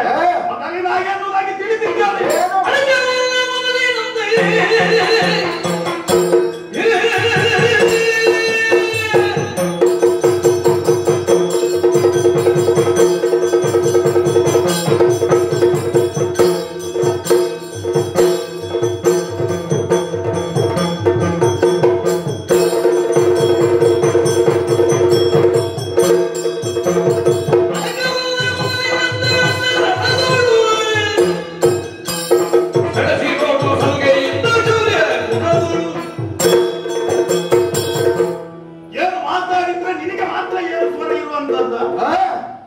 ನಮಗೂ ಗುರುಪದೇಶ ಆಗಿದೆ. ನಿನ್ನಿಂದ ಕೆಲವನ್ನು ಕಲಿತಿದ್ದೇನೆ ನಾನು. ಭಕ್ತರು ಕೂಡ ನಮ್ಮ ಧರ್ಮ ಕೀರ್ತಿ ಎನ್ನುವಂತದ್ದು ಸ್ಥಿರವಾಗಿರಬೇಕು. ಅದಕ್ಕೆ ಬೇಕಾಗಿ ನಮ್ಮ ಮಾನಹಾನಿಯನ್ನು ಮಾಡಿಕೊಳ್ಳಬಾರದು ಎನ್ನುವಂತ ಆಡಿದಂತ ಆ ನಾಲಗೆಯಿಂದಲೇ ನನ್ನ ಹೆಂಡತಿಯನ್ನು ನಿನ್ನ ಜಂಗೆಯಲ್ಲಿ ಕುಳಿತುಕೊಂಡು ನನ್ನನ್ನು ಉರಿಸುವುದಕ್ಕೆ ನೋಡ್ತೀಯ. ನನ್ನನ್ನು ಉರಿಸುವುದಕ್ಕೆ ನೋಡಿದ ಪಕ್ಷದಲ್ಲಿ ಮೊದಲು ಉರಿಯುವುದು ನೀನನು. ನಿನ್ನಲ್ಲಿ ಉರಿಲಿಕ್ಕೆ ಇನ್ನೇನು ಬಾಕಿ ಉಂಟು? ಉರಿದಾಗಿದೆ, ಅದು ಇನ್ನು ಭಸ್ಮ ಆಗ್ಲಿಕ್ಕೆ ಅಷ್ಟೇ ಬಾಕಿ ಇರುವುದು. ಭಸ್ಮ ಆಗ್ಲಿಕ್ಕೆ ಭಸ್ಮ ಆಗ್ಲಿಕ್ಕೆ ಅನ್ನುವುದಾಗಿ ನೀನು ಹೇಳಬೇಡ. ಹೆಂಡತಿಯನ್ನು ಪಡೆಯಬೇಕು ಎನ್ನುವಂತಹ ಆದ್ಯಂತಿಕವಾದಂತಹ ಸಂಕಲ್ಪ ಇರುತ್ತಾ ಸುಗ್ರೀವ ಮತ್ತು ಮತ್ತು ನಿನ್ನೆದುರು ಬರುತ್ತಲೇ ಇರ್ತಾನೆ. ಕೊಡ್ತೇನೆ, ಕೊಡುವುದಿಲ್ಲ ಅಂತ ಹೇಳುವುದಿಲ್ಲ, ಕೊಡ್ತೇನೆ. ಯಾವಾಗ ಕೊಡುವುದಕ್ಕೆ ಏನು ಬೇಕು ಗೊತ್ತುಂಟಾ? ಅನುಗ್ರಹ ಬುದ್ಧಿ ಬೇಕು. ಯಾವಾಗ ನನಗೆ ಆ ಅನುಗ್ರಹ ಇದು ಬರ್ತದೆ, ನಿನಗೊಂದು ಕೊಡಬೇಕು ಎನ್ನುವಂತಹ ಅನುಗ್ರಹ, ಆ ಬುದ್ಧಿ ಬರುವಾಗ ಕೊಡ್ತೇನೆ. ಈಗ ಆ ಅನುಗ್ರಹ ಬುದ್ಧಿ ಇಲ್ಲ. ಮತ್ತೆ ನಿನಗೆ ಕೊಡಬೇಕು, ಪಡೀತೇನೆ ಅಂತ ಬಂದಿದ್ದೀಯಲ್ಲ, ಪಡೀಬೇಕು ಅಂತ ಇದ್ರೆ ಏನು ಬೇಕು? ನೀನು ಪಡೆದುಕೊಳ್ತೇನೆ ಕೊಡು ಅಂತ ಹೇಳ್ತಾ ಇದೆಯಲ್ಲ, ನನಗೆ ಹೆದರಿಕೆ ಬೇಕು, ನಿನ್ನಲ್ಲಿ ಭೀತಿ. ಆಗ ನಿನಗೆ ಪಡೆದುಕೊಳ್ಳಲಿಕ್ಕೆ ಆಗ್ತದೆ, ಕಸಿದುಕೊಳ್ಳಲಿಕ್ಕೆ. ನನಗೆ ಆ ಭೀತಿಯೂ ಇಲ್ಲ, ಅನುಗ್ರಹ ಬುದ್ಧಿಯೂ ಈಗ ಇಲ್ಲ. ನನಗೆ ಅದು ಬಂದಾಗ ಕೊಡ್ತೇನೆ. ಇದೆಲ್ಲ ನೀನು ಮಾತಿನಲ್ಲಿ ಮರಳು ಮಾಡುವಂತಹ ಮಂಗನಾಟನ ಮಾತಿದು. ಇದನ್ನು ನಾನು ಯಾವತ್ತೂ ಕೂಡ ಒಪ್ಪುವುದಿಲ್ಲ. ನೀನು ನೀನು ಒಪ್ಪಲಿಕ್ಕೆ ಅಂತ ಹೇಳಿದ್ದಲ್ಲ, ಅಲ್ಲ ನನ್ನ ಶಾಸನ ಅಂತ ತಿಳ್ಕೊ. ಅಲ್ಲ, ನನ್ನದು ಶಾಸನ ಏನು ಎನ್ನುವುದನ್ನು ಈ ಮಾತಿನಲ್ಲೇ ನಾನು ತಿಳಿದಿದ್ದೇನೆ. ನಿನಗೆ ಬೇಕಾಗಿರುವುದು ನನಗೆ ಕೊಡುವಂತ ಅನುಗ್ರಹ ಬುದ್ಧಿ ಅಲ್ಲ. ನನ್ನ ಮನಸ್ಸಿನಲ್ಲಿ ಒಂದುಂಟು, ಸುಗ್ರೀವನನ್ನು ನಿಗ್ರಹ ಮಾಡಬೇಕು ಎನ್ನುವಂತ. ಹೌದಾ? ಸತ್ಯ ಅದೊಂದೇ. ನೀನು ಇಷ್ಟು ಮಾತಾಡಿದ್ರಲ್ಲಿ ಸರಿಯಾಗಿ ಮಾತಾಡಿದ್ದು ಇದೊಂದೇ ವಾಕ್ಯ. ನಿನಗೆ ಶಿಕ್ಷಾ ರೂಪವಾಗಿ ಕೊಟ್ಟದ್ದು ಅದೇ. ಇಲ್ಲಿವರೆಗೆ ನಡೆದಂತಹ ಪ್ರಸಂಗದಲ್ಲಿ ನಿಜವಾದಂತಹ ಸುಗ್ರೀವನನ್ನು ನೀನು ಕಾಣಲಿಲ್ಲ. ನಿನ್ನದು ಏನೇನುಂಟು ಎಲ್ಲವನ್ನ ತೋರಿಸು. ಇದೇ ಕೊನೆ ಪ್ರದರ್ಶನ. ನಿಜಾರ್ಥದ ಸುಗ್ರೀವನನ್ನು ನೀನು ಕಾಣಬೇಕು ಅಂತ ಹೇಳಿದ್ರೆ ಒಂದು ಹೇಳ್ಬೇಕಾ? ಏನು ಒಂದಲ್ಲ, ಎಷ್ಟು ಬೇಕಾದ್ರೆ ಹೇಳು. ಸಾಯುವುದಕ್ಕೆ ಮೊದಲು ನಾನು ಇಲ್ಲಿಗೆ ಬಂದು ನನಗೇನು ಸಿಗ್ಲಿಲ್ಲಲ್ಲ ಆ ಪೈಲ ಎನ್ನುವುದಾಗಿ ನೀನು ಹೇಳಬೇಡ. ನನ್ನಿಂದಾಗಿ ನೀನು ದೊಡ್ಡದಾದದ್ದು ಇದೊಂದು ಕೇಳಲಿಕ್ಕೆ ನಾನು ಇಲ್ಲಿಗೆ ಬರಬೇಕಿತ್ತು. ಮಾಯಾವಿಯನ್ನು ಕೊಲ್ಲುತ್ತೇನೆ ಅಂತೇಳಿ ಹೋಗುವಾಗ ನಿನಗೂ ಅರಿವಿಗೆ ಬಂದಿದೆ, ಏನು ನನ್ನ ತಮ್ಮ ಇಷ್ಟೇ ಬಲಶಾಲಿ. ಒಂದು ವೇಳೆ ಈ ಪ್ರಸಂಗದಲ್ಲಿ ಇವನ ಮೇಲೆ ಬಿದ್ದರೆ ಮತ್ತೆ ಪ್ರಧಾನ ಪತ್ರ ನನಗೆ ಸಿಗುದಿಲ್ಲಲ್ಲ ಎನ್ನುವುದಾಗಿ ನೀನು ಭಾವಿಸಿದ್ದಿ. ದುಂದುಬಿಯನ್ನು ಹೋಗುವಾಗಲೂ ಕೂಡ ಹಾಗೆ ನೀನು ಹೊರಗೆ ನಿಲ್ಲು, ನಾನು ಮುಗಿಸಿ ಬರ್ತೇನೆ ಎನ್ನುವಂತಹ ಮಾತನಾಡಿದ್ದಿ. ನಮಗೆ ದೇವರ ದಯುಂಟು ನೋಡು. ಏನು ನೀನು ಆ ಸ್ಥಾನದಲ್ಲಿ ಕುಳಿತ್ರೆ ದೇವರನ್ನಿಗಿಂತ ದೊಡ್ಡ ಸ್ಥಾನವನ್ನು ಕೊಟ್ಟ. ಇದು ಪ್ರಧಾನ ಪಾತ್ರದಲ್ಲಿಯೇ ರಾರಾಜಿಸುತ್ತಿದ್ದಂತಹ ನಿನಗಿಂತ ಸಣ್ಣವನಾದಂತಹ ನಾನು ಆ ಒಂದು ಸ್ಥಾನದಲ್ಲಿ ಕಾಣುವಾಗ ನಿನ್ನ ಮನಸ್ಸಿನ ಒಳಗಿರುವಂತಹ ನಂಜಿನ ಬೇರು ಚಿಗುರಿ, ಆ ನಂಜಿನ ಕಾರಣದಿಂದಲಾಗಿ ನನ್ನನ್ನು ಸುಟ್ಟು ಉರುವುದಕ್ಕೆ ಮೊದಲು ಬಂದದ್ದು. ಇಷ್ಟರವರೆಗೆ ಸತ್ಯ ಹೇಳ್ತೇನೆ ಅಣ್ಣ, ನಿನ್ನ ಸತಿಯನ್ನು ಆಲಿದುದರ ಒಂದು ಪಶ್ಚಾತ್ತಾಪದಿಂದ ನನ್ನ ಪ್ರಾರಬ್ಧವೋ ಏನು ಅಣ್ಣನಿಂದ ಹೊಡೆತದಿಂದಾದರೂ ಕೂಡ ಆ ತಪ್ಪಿಗೊಂದು ಪ್ರಾಯಶ್ಚಿತವನ್ನು ಮಾಡಿಕೊಳ್ಳುವ ಎನ್ನುವುದಾಗಿ ಭಾವಿಸಿತ್ತು. ಹಾಗಾಗಿ ಹೊಡೆದಾಟ ಆಗುವಂತಹ ಸಂದರ್ಭದಲ್ಲಿ ನನ್ನ ಕೈ ಮೇಲೆ ಹೋಗಿಲ್ಲ ಅಂತ ಹೇಳಿ ಅಲ್ಲ, ಏನು ಮಾಡೋಣ ಹೇಳು, ಬಿಗಿಯಾದಂತಹ ಮುಷ್ಟಿಯನ್ನು ನಿನ್ನ ತಲೆಗೆ ಬಡಿಯುವ ಅಂತ ಹೇಳುವಾಗ ಮತ್ತದೇ ಹಲಸಿನ ಹಣ್ಣಿನ ನೆನಪಾಗುವುದು ನನಗೆ. ಇಷ್ಟರವರೆಗೆ ಅಣ್ಣನ ಮೇಲೆ ಏರಿ ಹೋಗುವ ಎನ್ನುವುದಾಗಿ ಯೋಚನೆ ಮಾಡುವಂತಹ ಸಂದರ್ಭದಲ್ಲಿ ಇವತ್ತಿಗೂ ಕೂಡ ನಾನು ಕರ್ತದ್ದು ಹಾಗೆ ಅಲ್ವಾ, ಯುದ್ಧ ಮಾಡುವಾಗ ನನಗೆ ವಾಲಿಯ ನೆನಪಾಗುದು, ಇನ್ನ ಬೆನ್ನಿಗೆರಡು ಬಿಡುವ ಅಂತ ಹೇಳುವಾಗ ಅಣ್ಣನ ನೆನಪಾಗುದು. ಹಾಗಂತೇಳಿ ಇಷ್ಟರವರೆಗೆ ಆದದ್ದು ಅದೊಂದು ಅನುಕು ಪ್ರದರ್ಶನ. ನಿಜಾರ್ಥದ ಸುಗ್ರೀವ ಇಲ್ಲಿ ರಾರಾಜಿಸುವುದನ್ನು ನೋಡ್ತೀಯೋ? ಏನು ರಾರಾಜಿಸು? ಈಗಲೂ ಹೇಳ್ತಾ ಇದ್ದೇನೆ ಅಣ್ಣ, ಅಣಕವಲ್ಲ ಮೊದಲಿನಂತೆ ಅಣ್ಣ, ಹಣದಲ್ಲಿ ಒಂದು ವೇಳೆ ಇದರಲ್ಲಿ ನನಗೆ ಕೊಡಬೇಕಾದಂತಹ ಭಾಗ್ಯಗಳನ್ನು ಮತ್ತೆ ನೀನು ಕೊಡದೇ ಇದ್ದರೆ ಅಧಿಕಾರ ಅಂತ ಇನ್ನು ನೀನು ಮುಂದಕ್ಕೆ ಬರುವುದಿಲ್ಲ. ಈ ಭೂಮಿಯಲ್ಲಿ ಉಸಿರಾಡುವಂತಹ ಶಕ್ತಿಯನ್ನು ಕಳೆದುಕೊಳ್ತೀನಿ ನೀನು. ವಿಷಾದದಿಂದ ಹೇಳುವುದು, ನನಗೆ ಅಣ್ಣ ಬೇಕು, ನಿನಗೆ ತಮ್ಮ ಬೇಕು, ಹೆಂಡತಿಯನ್ನು ಕೊಡೋ. ಈ ಹೆಂಡತಿಯ ಹುಚ್ಚು, ಕೆಲವರೆಲ್ಲ ಹೆಂಡದ ಹುಚ್ಚರಿರ್ತಾರೆ.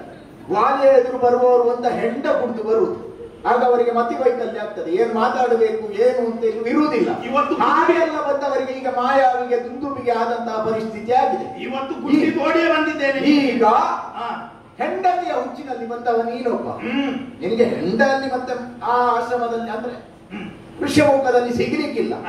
ಆ ಹೆಂಡತಿಯ ಮತ್ತು ಇದನ್ನು ಇಳಿಸಬೇಕು ಅಂತ ಇದ್ರೆ ಎರಡು ಬೀಳಬೇಕು ನಿಮ್ಗೆ. ಇವತ್ತು ಹಿಂದೆ ಪಡೆದ ಭಂಗ ಎಲ್ಲ ಉಂಟಲ್ಲ ನಿನಗೆ, ನಾ ಹೊಡೆದದ್ದು ಘಾತಗಳು, ಆ ಪೆಟ್ಟು ಅದೆಲ್ಲ ಮರ್ತು ಹೋಗಿದೆ ನಿನಗೆ. ನಿನಗೆ ಒಂದು ಒಳ್ಳೆ ಮದ್ದು ಮಾಡ್ತೇನೆ. ಆ ಮದ್ದು ಸರಿಯಾಗಬೇಕು, ಯಾರು ಬೀಳಬೇಕು.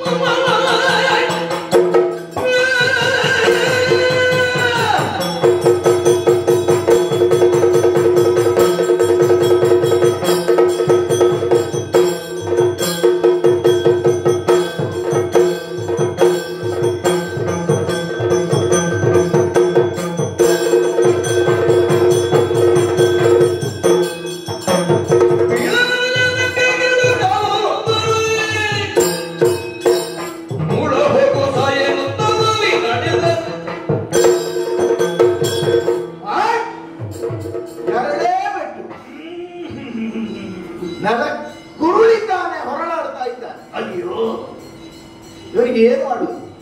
ಇವನು ಒಂದು ಬುದ್ಧಿವಂತಿಕೆ ಉಂಟು ಇವನಿಗೆ. ಔಚಿ ಮಲಗಿಕೊಳ್ತಾನೆ, ಮುಖ ಎತ್ತುವುದಿಲ್ಲ. ಹೊಡೆಯುವುದ ಕೈಯನ್ನು ಎದೆಯ ಒಳಗೆ ಹಾಕಿಕೊಂಡು ಕಾಲನ್ನು ಒಳ್ಳೆ ಆಮೆ ಕೈಕಾಲುಗಳನ್ನು ಒಳಗೆ ಹಾಕಿ ಮಲಗುವ ಹಾಗೆ, ತಲೆಯೂ ಎತ್ತುವುದಿಲ್ಲ. ಹೊಡೆಯುವುದಲ್ಲಿಗೆ ಕಾಲುಂಟಲ್ಲ ಮಂಗಗಳಿಗೆ ಹೊಡೆಯುವುದು ಬೇಡ.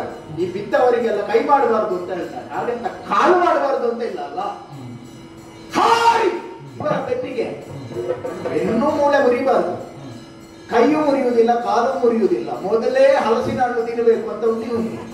ಇವನ ಉತ್ತರ ಕ್ರಿಯೆಯನ್ನು ಮಾಡಬೇಕು, ಅದಕ್ಕೆ ಮೊದಲು ಸ್ವಲ್ಪ ತಿನ್ಲಿವ ಹಲಸಿನ ಹಣ್ಣು. ಬಿಟ್ಟಿದ್ದಾರೆ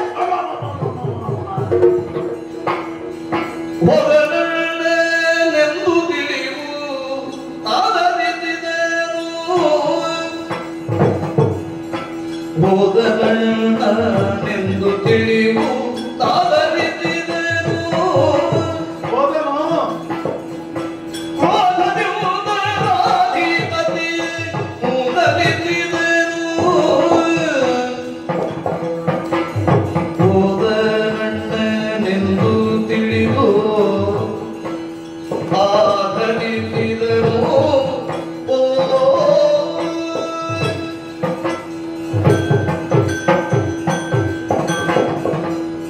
ಇಷ್ಟು ಆಗ್ತದೆ ಎನ್ನುವಂತಹ ನಿರೀಕ್ಷೆಯಲ್ಲೇ ನಾನು ಬಂದದ್ದು. ಇದ್ದದ್ದು ಎರಡು ಬಲ ಮಾತ್ರ, ಒಂದು ಹಲಸಿನ ಹಣ್ಣಿನ ಬಲ. ಆ ಕಥೆಯನ್ನು ಕೇಳಿ ಆದ್ರೂ ಕೂಡ ನನ್ನ ಮೇಲೆ ಒಂದು ಪ್ರೀತಿ ಬರ್ತದ ಎನ್ನುವಂತಹ ಭಾವ ಇದ್ದದ್ದು.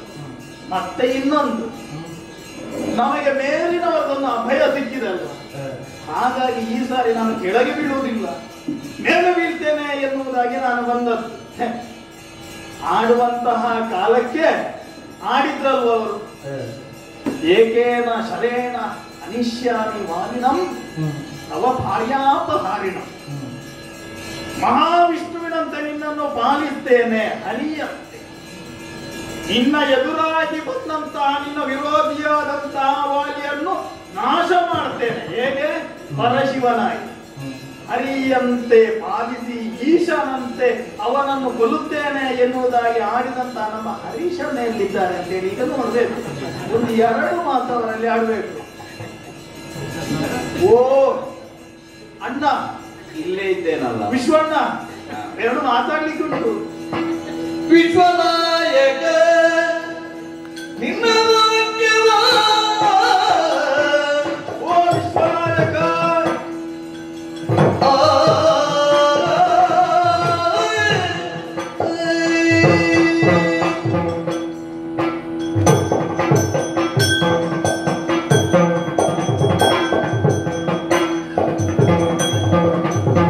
ವಿಶ್ವನಾಯಕ ನಿನ್ನ ವಾಕ್ಯವ ವಿಶ್ವಾಸವೆಂದು ನಂಬಿದೇನಿತು. ಕೂಡಿದ್ರೆ ಮಾತ್ರ ಹೇಳಾಯ್ತು.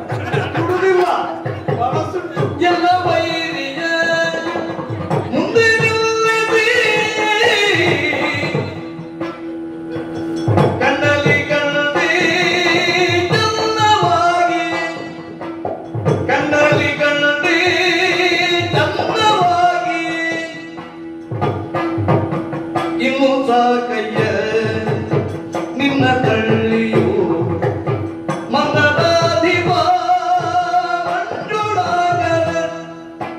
ಇನ್ನು ಸಾಕಯ್ಯ ನಿನ್ನ ತಳ್ಳಿಯು ಮಂಗಲಾಧಿಪ ಮಂಜುಳಾಗರ. ವಿಶ್ವನಾಯಕ ನಿನ್ನ ವಾಕ್ಯವ ವಿಶ್ವಾಸವೆಂದು ನಂಬಿದೇನಿತು. ಎನ್ನ ವೈರಿಯ ಮುಂದೆ ನಿಲ್ಲಿಸಿ ಕಣ್ಣಲ್ಲಿ ಕಂಡೆ ಚಂದವಾಗಿ ಇನ್ನೂ ಸಾಕಯ್ಯ ನಿನ್ನ ತಳ್ಳಿ ಮಂಗಲಾಧಿಪ ಮಂಜುಳಾಗರ.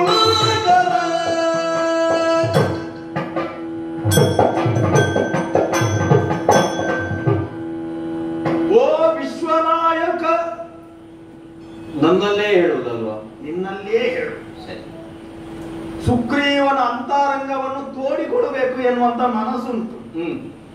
ಎರಡು ಪ್ರಶ್ನೆಗಳುಂಟು. ಖಂಡಿತ ಕೇಳಬಹುದು. ಯೋಚನೆ ಮಾಡದೆ ಥಟ್ ಅಂತೇಳಿ ಹೇಳಿ. ಸರಿ. ಮತ್ತೆ ಒಮ್ಮೆ ನಾನು ಮಂಗನನ್ನು ಮಂಗ ಮಾಡಿ ಆಗಿದೆ, ನಕಾರಾತ್ಮಕ ತಂತ್ರಗಳನ್ನು ಬಳಸಿ ನನ್ನನ್ನು ಮತ್ತೊಮ್ಮೆ ಮಲೆ ಮಂಗ ಮಾಡಬಾರದು. ನನ್ನಲ್ಲಿ ಆ ಸ್ವಭಾವವೇ ಇಲ್ಲ. ನಿನ್ನನ್ನು ಮಂಗ ಮಾಡುವುದು ಹೇಗೆ? ಮೊದಲೇ ಮಂಗಂತಲ್ವ ನೀವು ಹೇಳುದು? ಅಕ್ಕಲ್ಲ ರಾಮ, ಮೊದಲನೆಯ ಪ್ರಶ್ನೆ, ಇದು ಭೂಮಿಯ ಮೇಲೆ ಭೂಮಿ ಬಿದ್ರು ಅಂತೇಳಿ ಒಂದು ಮಾತುಂಟದು. ವಾಡಿಕೆಯಲ್ಲಿ ಹಾಗೊಂದು ಉಂಟು. ಅದಾದ್ರೂ ಕೂಡ ನಿನ್ನ ಮುಖದ ಮೇಲಿನ ಮಂದಹಾಸ ಹೋಗುವುದಿಲ್ಲ ಅಲ್ವ? ಇನ್ನೊಂದು, ಈ ಪೋಷಕ ಪಾತ್ರಧಾರಿಗಳು ಎನ್ನುವುದಾಗಿರ್ತ, ಸರಿ, ಅವರು ಪ್ರಧಾನ ಪಾತ್ರವನ್ನು ಬಯಸಲೇಬಾರದು.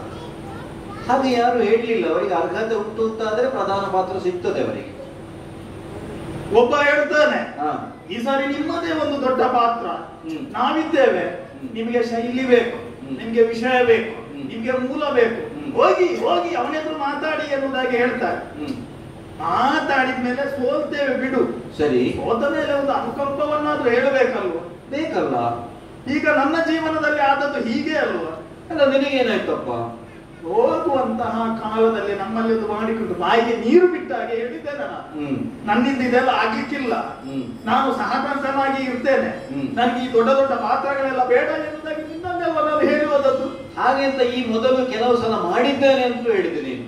ಈ ಸಾರಿ ನೀನು ಹೋಗು ಮೇಲೆ ಬೀಳ್ತೆ ಅಂತೇನೆಲ್ಲ ನೀನು ಹೇಳಿದ್ದು. ವಾಲಿಯೊಡನೆ ಕೆಲವು ಸಲ ಹೋರಾಟ ಮಾಡಿದ್ದೇನೆ ಅಂತ. ಹೌದಪ್ಪ, ಕೆಲವು ಸಲ ಹೋರಾಟ ಮಾಡಿದ್ದೇನೆ.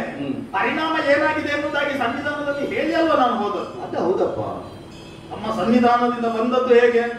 ನೀನಿವತ್ತು ಹೋಗುತ್ತಿರುವುದು ನಿನ್ನ ಪತ್ನಿಯನ್ನು ಪಡೆಯುವುದಕ್ಕೆ. ನೈತಿಕ ಬೆಂಬಲ ನಮ್ಮದುಂಟು ಅಲ್ವಾ? ಈ ಸಾರಿ ನೀನು ವಿಜಯಿಯಾಗಿ ಬರ್ತಿ. ನಿನ್ನನ್ನು ನಂಬಿ ಅಣ್ಣನೆದುರಿಗೆ ಹೋದೆ. ಸತ್ಯ ಹೇಳ್ತೇನೆ, ಇಷ್ಟರವರೆಗೆ ಆದಂತಹ ಯುದ್ಧದಲ್ಲಿ ಆಡಬಾರದ ಮಾತುಗಳನ್ನೆಲ್ಲ ಜೀವದಾಸೆಯ ಬಿಟ್ಟು ಅವನೆದುರಿಗೆ ನಾನು ಆಡಿದ್ದೇನೆ. ಅದು ಕೇಳಿದ್ದೇನೆ. ಕೇಳಿದ್ದೆ ಅಲ್ವಾ? ಅಷ್ಟು ಆಡಿದ್ದು ಹೇಗೆ? ನನ್ನಲ್ಲಿ ಶಕ್ತಿ ಉಂಟು ಅಂತ ಹೇಳಿ ಅಲ್ಲರ, ಮತ್ತೆ ಹೇಗೋ ನಿನ್ನಲ್ಲಿ ಶಕ್ತಿ ಉಂಟು ಅಂತ ಹೇಳಿ. ಹಾಗಿರ್ತದೆ. ಹೇಗೆ? ಹಿಂದೆ ಇದ್ದವರು ದೊಡ್ಡವರು ಅಂತಾದ್ರೆ ಎದುರು ನಿಂತವರು ಏನು ಬೇಕಾದ್ರೂ ಮಾತಾಡ್ತಾರೆ. ನೀನಲ್ವಾ ಹೇಳಿದ್ದು ಈ ಸಾರಿ ನಮ್ಮದು ಹಿಮ್ಮೇಳ ಗಟ್ಟಿ ಉಂಟು, ಮುಂದೆ ಹೋಗು, ಪ್ರಸಂಗ ಕೆಳಗೆ ಬೀಳುವುದಿಲ್ಲ ಎನ್ನುವುದಾಗಿ ನೀನೇ ಹೇಳಿದಲ್ಲ. ಖಂಡಿತ ಹೇಳಿದ್ದೇನೆ ರಾಮ. ಸಹಪಾತ್ರಧಾರಿಯಾಗೆ ನಾನು ಇರ್ತಿದ್ದೆ, ನನ್ನೊಂದು ಹಾಸ್ಯ ಪಾತ್ರವನ್ನಾಗಿ ನೀನು ಮಾಡಿಬಿಟ್ಟೆ ಅಲ್ಲ. ಇಷ್ಟರವರೆಗೆ ಒಂದೊಂದೇ ಕಾಲಲ್ಲಿ ಒದೆಯುತ್ತಿದ್ದಂತಹ ನನ್ನ ಅಣ್ಣ ಎರಡು ಕಾಲಲ್ಲಿ ಒದೆಯುವ ಹಾಗೆ ಮಾಡಿದ್ದಿ. ನೋಡಿದೆ. ನೋಡಿದ್ರು ಕೂಡ ಅನುಕಂಪದ ಭಾವ ನಿನ್ನ ಮುಖದಲ್ಲಿ ಕಾಣುತ್ತಾ ಇಲ್ಲ. ಒಂದು ಹೇಳ್ತೇನೆ ರಾಮ, ಏನಪ್ಪ? ರಾಜ್ಯವನ್ನು ಬಿಟ್ಟು ಬಂದಿದ್ದಿ ನೀನು. ಸರಿ. ಬಿಡುವಂತಹ ಸಂದರ್ಭದಲ್ಲಿ ನೀನೆಲ್ಲ ಹೇಳಿ ಬಂದಿದ್ಯಂತೆ, ಪಿತೃವಾಕ್ಯ ಪರಿಪಾಲನೆಗಾಗಿ ನಾನು ಅಯೋಧ್ಯೆಗೆ ಬೆನ್ನು ಮಾಡಿ ವನಗಮನಕ್ಕೆ ನಾನು ಹೊರಟಿದ್ದೇನೆ ಎನ್ನುವುದಾಗಿ. ಸರಿ. ನನಗೀಗ ಆಗ್ತದೆ, ನಿಜಾರ್ಥದಲ್ಲಿ ನೀನೊಬ್ಬ ನಾಯಕನಿಗಿಂತಲೂ ಹೆಚ್ಚಾಗಿ ವಿಶ್ವ ಗುರುವಾಗುವಂತಹ, ವಿಶ್ವ ನಾಯಕನಾಗುವಂತಹ ಎಲ್ಲ ಅರ್ಹತೆಗಳು ನಿನ್ನಲ್ಲಿ ಉಂಟು. ಒಬ್ಬರಿಗೂ ಕೂಡ ಸಂಶಯ ಬರಲಿಲ್ಲಲ್ಲ. ಅಸಹನೆಯಿಂದ ಬಿಟ್ಟು ಹೋಗುತ್ತಿದ್ದಾನೆ ಎನ್ನುವುದಾಗಿ ನನಗೀಗ ಗೊತ್ತಾಗುತ್ತದೆ. ರಾಜ್ಯವನ್ನು ಬಿಟ್ಟಿದ್ದಿ, ಸುರಾದಿಷ್ಟವಶಾತ್ ಹೆಂಡತಿಯನ್ನು ಕೂಡ ಕಳೆದುಕೊಳ್ಳಬೇಕಾಗಿ ಬಂತು. ಹೌದು ಅಲ್ವಾ? ಹೌದು. ಅಲ್ಲಿ ಹನುಮಂತ ಹೇಳಿದ್ದು, ಕಾಣುತ್ತಿರುವಂತಹ ಕಮಲವನ್ನು ಕಂಡು ನಿನ್ನ ಹೆಂಡತಿಯ ಮುಖವನ್ನು ನೋಡಿದ ಆಗುತ್ತದೆ ಎನ್ನುವುದಾಗಿ ದುಃಖ ಭಾವದಿಂದ ಖಂಡಿತ ಕಣ್ಣೀರು ಹಾಕಿದ್ದೇನೆ. ನಿನಗೆ ಒಂದು ಮನೋರಂಜನೆ ಬೇಕಿತ್ತು. ಅದಕ್ಕೆ ಮನೋರಂಜನೆಗೆ ವೇದಿಕೆ ಯಾವುದು? ಅಯೋಧ್ಯೆಯಲ್ಲಿ ಆದ್ರೆ ಬೇಕಾದಂತಹ ಕಲಾವಿದರನ್ನು ಕರೆಸಿ ನಾಟ್ಯ ವೈಭವವು, ಗಾನ ವೈಭವವು ಇತ್ಯಾದಿಗಳನ್ನೆಲ್ಲ ಮಾಡಬಹುದು. ಇಲ್ಲಿ ಯಾರು ಇಲ್ಲ ಅಲ್ವಾ? ನಾವೊಬ್ಬ ಮಂಗಗಳು ಸಿಕ್ಕಿದೆವು, ನನ್ನನ್ನು ನಂಬಿಸುವುದಕ್ಕೆ ಸುಲಭ. ಯಾಕೆ ಬಲ್ಲೆಯ?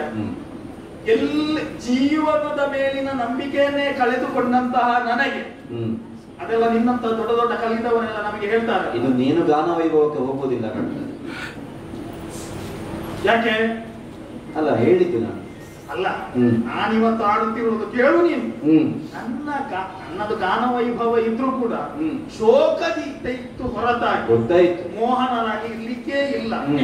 ಇನ್ನಂತವರೇ ಆಡಿದ್ದು ಜಲಕ್ಕೆದುರಾಗಿ ಈಸಲು ಮತ್ಸ್ಯವೇ ಬೇಕು, ಜಲದೊಡನೆ ಸಾಗಲು ಕಸ ಕಡ್ಡಿಗಳು ಸಾಕು ಎಂದು ಪ್ರವಾಹಕ್ಕೆ ಎದುರಾಗಿ ಈಜುವುದಕ್ಕೆ ಶಕ್ತಿ ಬೇಕಾಗುವುದು. ಹೌದಪ್ಪ, ನಾನಿನ್ನು ಪ್ರವಾಹಕ್ಕೆ ಎದುರಾಗಿ ಈಜುವುದಕ್ಕೆ ಹೋಗಿ ಸೋತಾಗಿದೆ. ಕಸಕಟ್ಟಿಗಳಾಗಿ ಹೋಗುತ್ತಿರುವಂತಹ ನನ್ನನ್ನು ಎತ್ತಿ ಒಂದು ಸುಗ್ರೀವ ಪುನರುತ್ಥಾನ ಮಾಡುವಂತಹ ಒಬ್ಬ ಮಹಾಯೋಗಿ ಬಂದಿದ್ದಾನೆ ಎನ್ನುವಂತಹ ಆಶಯ ಭಾವದಿಂದ ನಿನ್ನೆದುರಿಗೆ ನಾನು ಬಂದೆ. ಬಂದಂತಹ ನನ್ನನ್ನು ಮೊದಲೇ ಅಣ್ಣನೆನ್ನುವಂತಹ ಭಾವವನ್ನು, ತಂದೆಯನ್ನು ತಾಯಿಯನ್ನು ಅವನಲ್ಲೇ ಕಂಡಿದ್ದೆ. ಕಡೆಗೆ ಅವನು ನನಗೆ ಮೋಸವೇ ಮಾಡಿದ್ದು, ಹೆಣ್ಣು ಸಿಕ್ಕದ ಹಾಗೆ ಮಾಡಿದ್ದ. ಅಲ್ಲಿ ಒಂದು ನಮಗೆ ವಿಶ್ವಾಸಕ್ಕೆ ಘಾತ ಆಯ್ತು. ಇನ್ನೇನಿದ್ದರೂ ಕೂಡ ಮೇಲೆ ಬೀಳುವುದಿದ್ರೆ ನಿಮ್ಮ ಸಂವಿಧಾನದಿಂದ ಎನ್ನುವುದಾಗಿ ಇನ್ನೆದುರಿಗೆ ನಾನು ಕೈ ಮುಗಿದು ಬೇಡಿಕೊಂಡೆ. ಹೌದು, ಅದು ಹೇಳ್ತಾರಲ್ಲ, ತ್ರಿಕರಣ ಪೂರ್ವಕವಾಗಿ ಖಂಡಿತ ಸುಗ್ರೀವ ತನ್ನನ್ನೇ ತಾನು ರಾಮನಿಗೆ ಅರ್ಪಿಸಿಕೊಂಡ. ಇಷ್ಟು ಮಾಡಿದಂತಹ ನನ್ನನ್ನು ಕಡೆಗೆ 2 ಮಂಗಗಳ ಆಟವನ್ನು ನೋಡಬೇಕು ಎನ್ನುವುದಾಗಿ ನನ್ನಲ್ಲಿ ಇಲ್ಲದಿರುವಂತಹ ಬಲವನ್ನು ತುಂಬಿ ಅಣ್ಣನೆದುರಿಗೆ ನೀನು ಕಳಿಸಿದ್ಯಲ್ಲ. ಒಂದು ವೇಳೆ ನೀನು ಹೇಳ್ತಾ ಇದ್ದರೆ ಸುಗ್ರೀವ ತಿಳಿದೋ ತಿಳಿಯದೆಯೋ ನಿನ್ನಿಂದಲಾಗಿ ಒಂದು ತಪ್ಪಾಗಿದೆ, ನನಗೆ ಗೊತ್ತಿಲ್ಲ. ಅಣ್ಣನ ಹೆಂಡತಿಯನ್ನು ಕೂಡಿದಂತಹ ಘಟನೆ ನಿನ್ನಿಂದ ಘಟಿಸಿ ಹೋಗಿದೆ.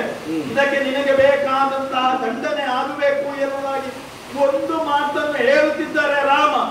ತುಲ್ಲಾರಿ ಮಿತ್ರತ್ವವನ್ನು ಏರ್ಪಡಿಸುವಂತಹ ಸಂದರ್ಭದಲ್ಲಿ ಹನುಮಂತನಿಂದ ಪ್ರತಿಷ್ಠಾಪಿತವಾದಂತಹ ಅಗ್ನಿಗೆ ನನ್ನ ತನುವನ್ನು ನಾನು ಕೊಡುತ್ತಾ ಇದ್ದೆ.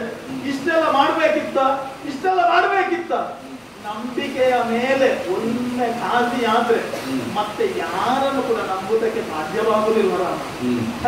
ಮತ್ತೆ ನನಗೆ ಕೂಡ ಒಂದು ನನ್ನ ಬಗ್ಗೆ ನನಗೆ ಗೊತ್ತಿರಬೇಕು, ಯಾರೊಡನೆ ಸ್ನೇಹ ಮಾಡಬೇಕಿತ್ತು ಎನ್ನುವುದಾಗಿ. ಹೇಳುವುದಕ್ಕೆ ಸೂರ್ಯನ ಮಗ ನನ್ನ ಅಣ್ಣನೇ ಹೇಳಿದ್ದಾನೆ, ನೀನು ಅಗ್ನಿಪುತ್ರ ಮಸಿ ಎನ್ನುವುದಾಗಿ. ಮಸಿಯಾದಂತಹ ನಾನು ಇನ್ನೊಂದು ಮಸಿಯ ಸಹವಾಸವನ್ನೇ ಮಾಡಬೇಕು ಹೊರತಾಗಿ ಅಪರಂಜಿಯಂತೆ ಹೊಳೆಯುತ್ತಿರುವಂತಹ ನಿನ್ನ ಸ್ನೇಹವನ್ನು ಬಯಸಿದೆ ನೋಡು. ಅದು ನನ್ನ ತಪ್ಪಿಗೆ ಬೇಕಾದಂತಹ ಶಿಕ್ಷೆ ಅವನಿಂದ ಆಗಿದೆ. ಹಾಗಾಗಿ ನಿನ್ನನ್ನು ದೂರಿ ಪ್ರಯೋಜನವಿಲ್ಲ. ಒಂದಂತೂ ಸ್ಪಷ್ಟವಾಗಿದೆ, ಏನು ಇನ್ನೂ ಕೂಡ ನಾನು ವಿರಹ ವೇದನೆಯಿಂದ ಬಳಲುವುದಷ್ಟೇ ನನಗೆ ಉಳಿದಿರುವಂತದ್ದು. ಹಾಗಾಗಿ ಈಗ ಪುಣ್ಯಾತ್ಮ ಬಂದಿದೆಯಲ್ಲ, ಈಗ ನನ್ನ ಜೊತೆಗೆ ಬಿಟ್ಟು ಬಿತ್ತಲ್ಲ, ತೃಪ್ತಿ ಆಯ್ತಲ್ಲ. ಇನ್ನು ನಿನ್ನ ತಳ್ಳಿ ಬೇಡ, ನಿನ್ನ ಸಹವಾಸ ಬೇಡ. ಮಂಜುಳಾಕರನಾದಂತಹ ನಿನ್ನ ಸ್ನೇಹವನ್ನು ಬಯಸಿ ಸುಗ್ರೀವ ಕೆಟ್ಟ. ಅವುಗಳು ಹೇಳಿದ್ರೆ ನಮ್ಮ ಮಾರುತಿಯಲ್ಲಿ ಹೇಳಿ ನಿಮ್ಮನ್ನು ತಲುಪಿಸಬೇಕಾದಂತಹ ಪ್ರದೇಶಕ್ಕೆ ತಲುಪಿಸ್ತೇನೆ. ನನಗೆ ಈ ಪ್ರಸಂಗದಿಂದ ಒಂದು ಮುಕ್ತಿಯನ್ನು ದಯಮಾಡಿ. ಅರ್ಥಾತ್ ನೀನಿಲ್ಲಿ ಆಡಿದ್ರೆ ಸಾಕು. ನೀನು ಎಷ್ಟು ಮಾತಾಡಿದ್ರು ನಿನ್ನನ್ನು ಬಿಟ್ಟು ನಾನು ಹೋಗುವುದು. ಅಂದ್ರೆ ಯಾಕಂದ್ರೆ ಇಷ್ಟನ್ನು ನನ್ನಲ್ಲಿ ನೀನು ಆಡಿದ್ದು ಯಾಕೆ ಅಂತ ನನಗೆ ಗೊತ್ತಾಯ್ತು.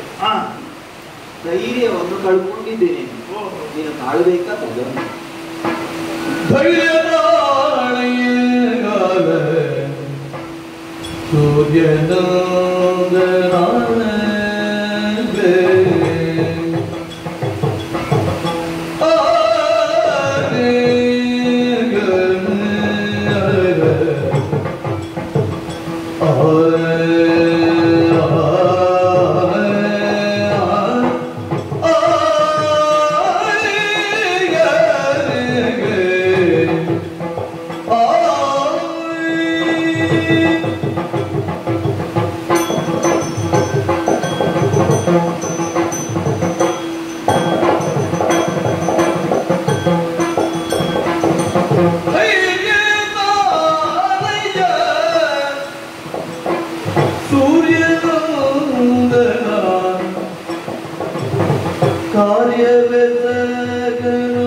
ಧೈರ್ಯ ತಾಳಯ್ಯ ಸೂರ್ಯಚಂದ್ರನ ಕಾರ್ಯವೆಸಗಲು ಮೋಸವಾಯಿತು.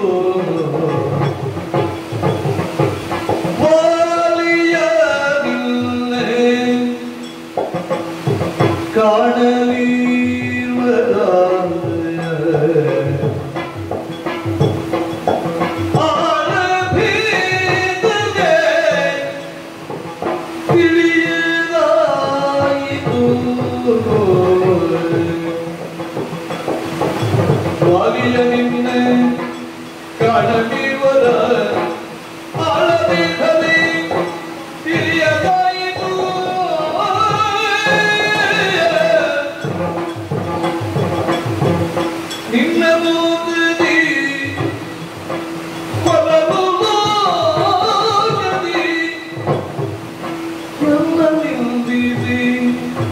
ಸೂರ್ಯನಲ್ಲಯ್ಯ ಧೈರ್ಯ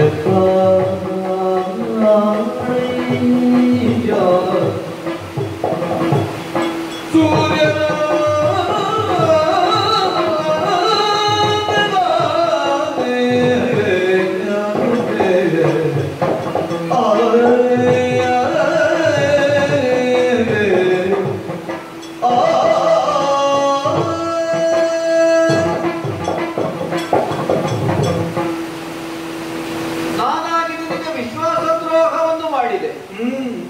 ಈ ನೆಲೆಯಿಂದಲೇ ನನ್ನ ಕುರಿತಾಗಿ ಕಟುವಾದ ಮಾತುಗಳನ್ನು ಆಡುತ್ತಾ ಇದ್ದೆ ಸುಗ್ರೀವ. ಅನಿವಾರ್ಯ ಗೊತ್ತಾಯ್ತು.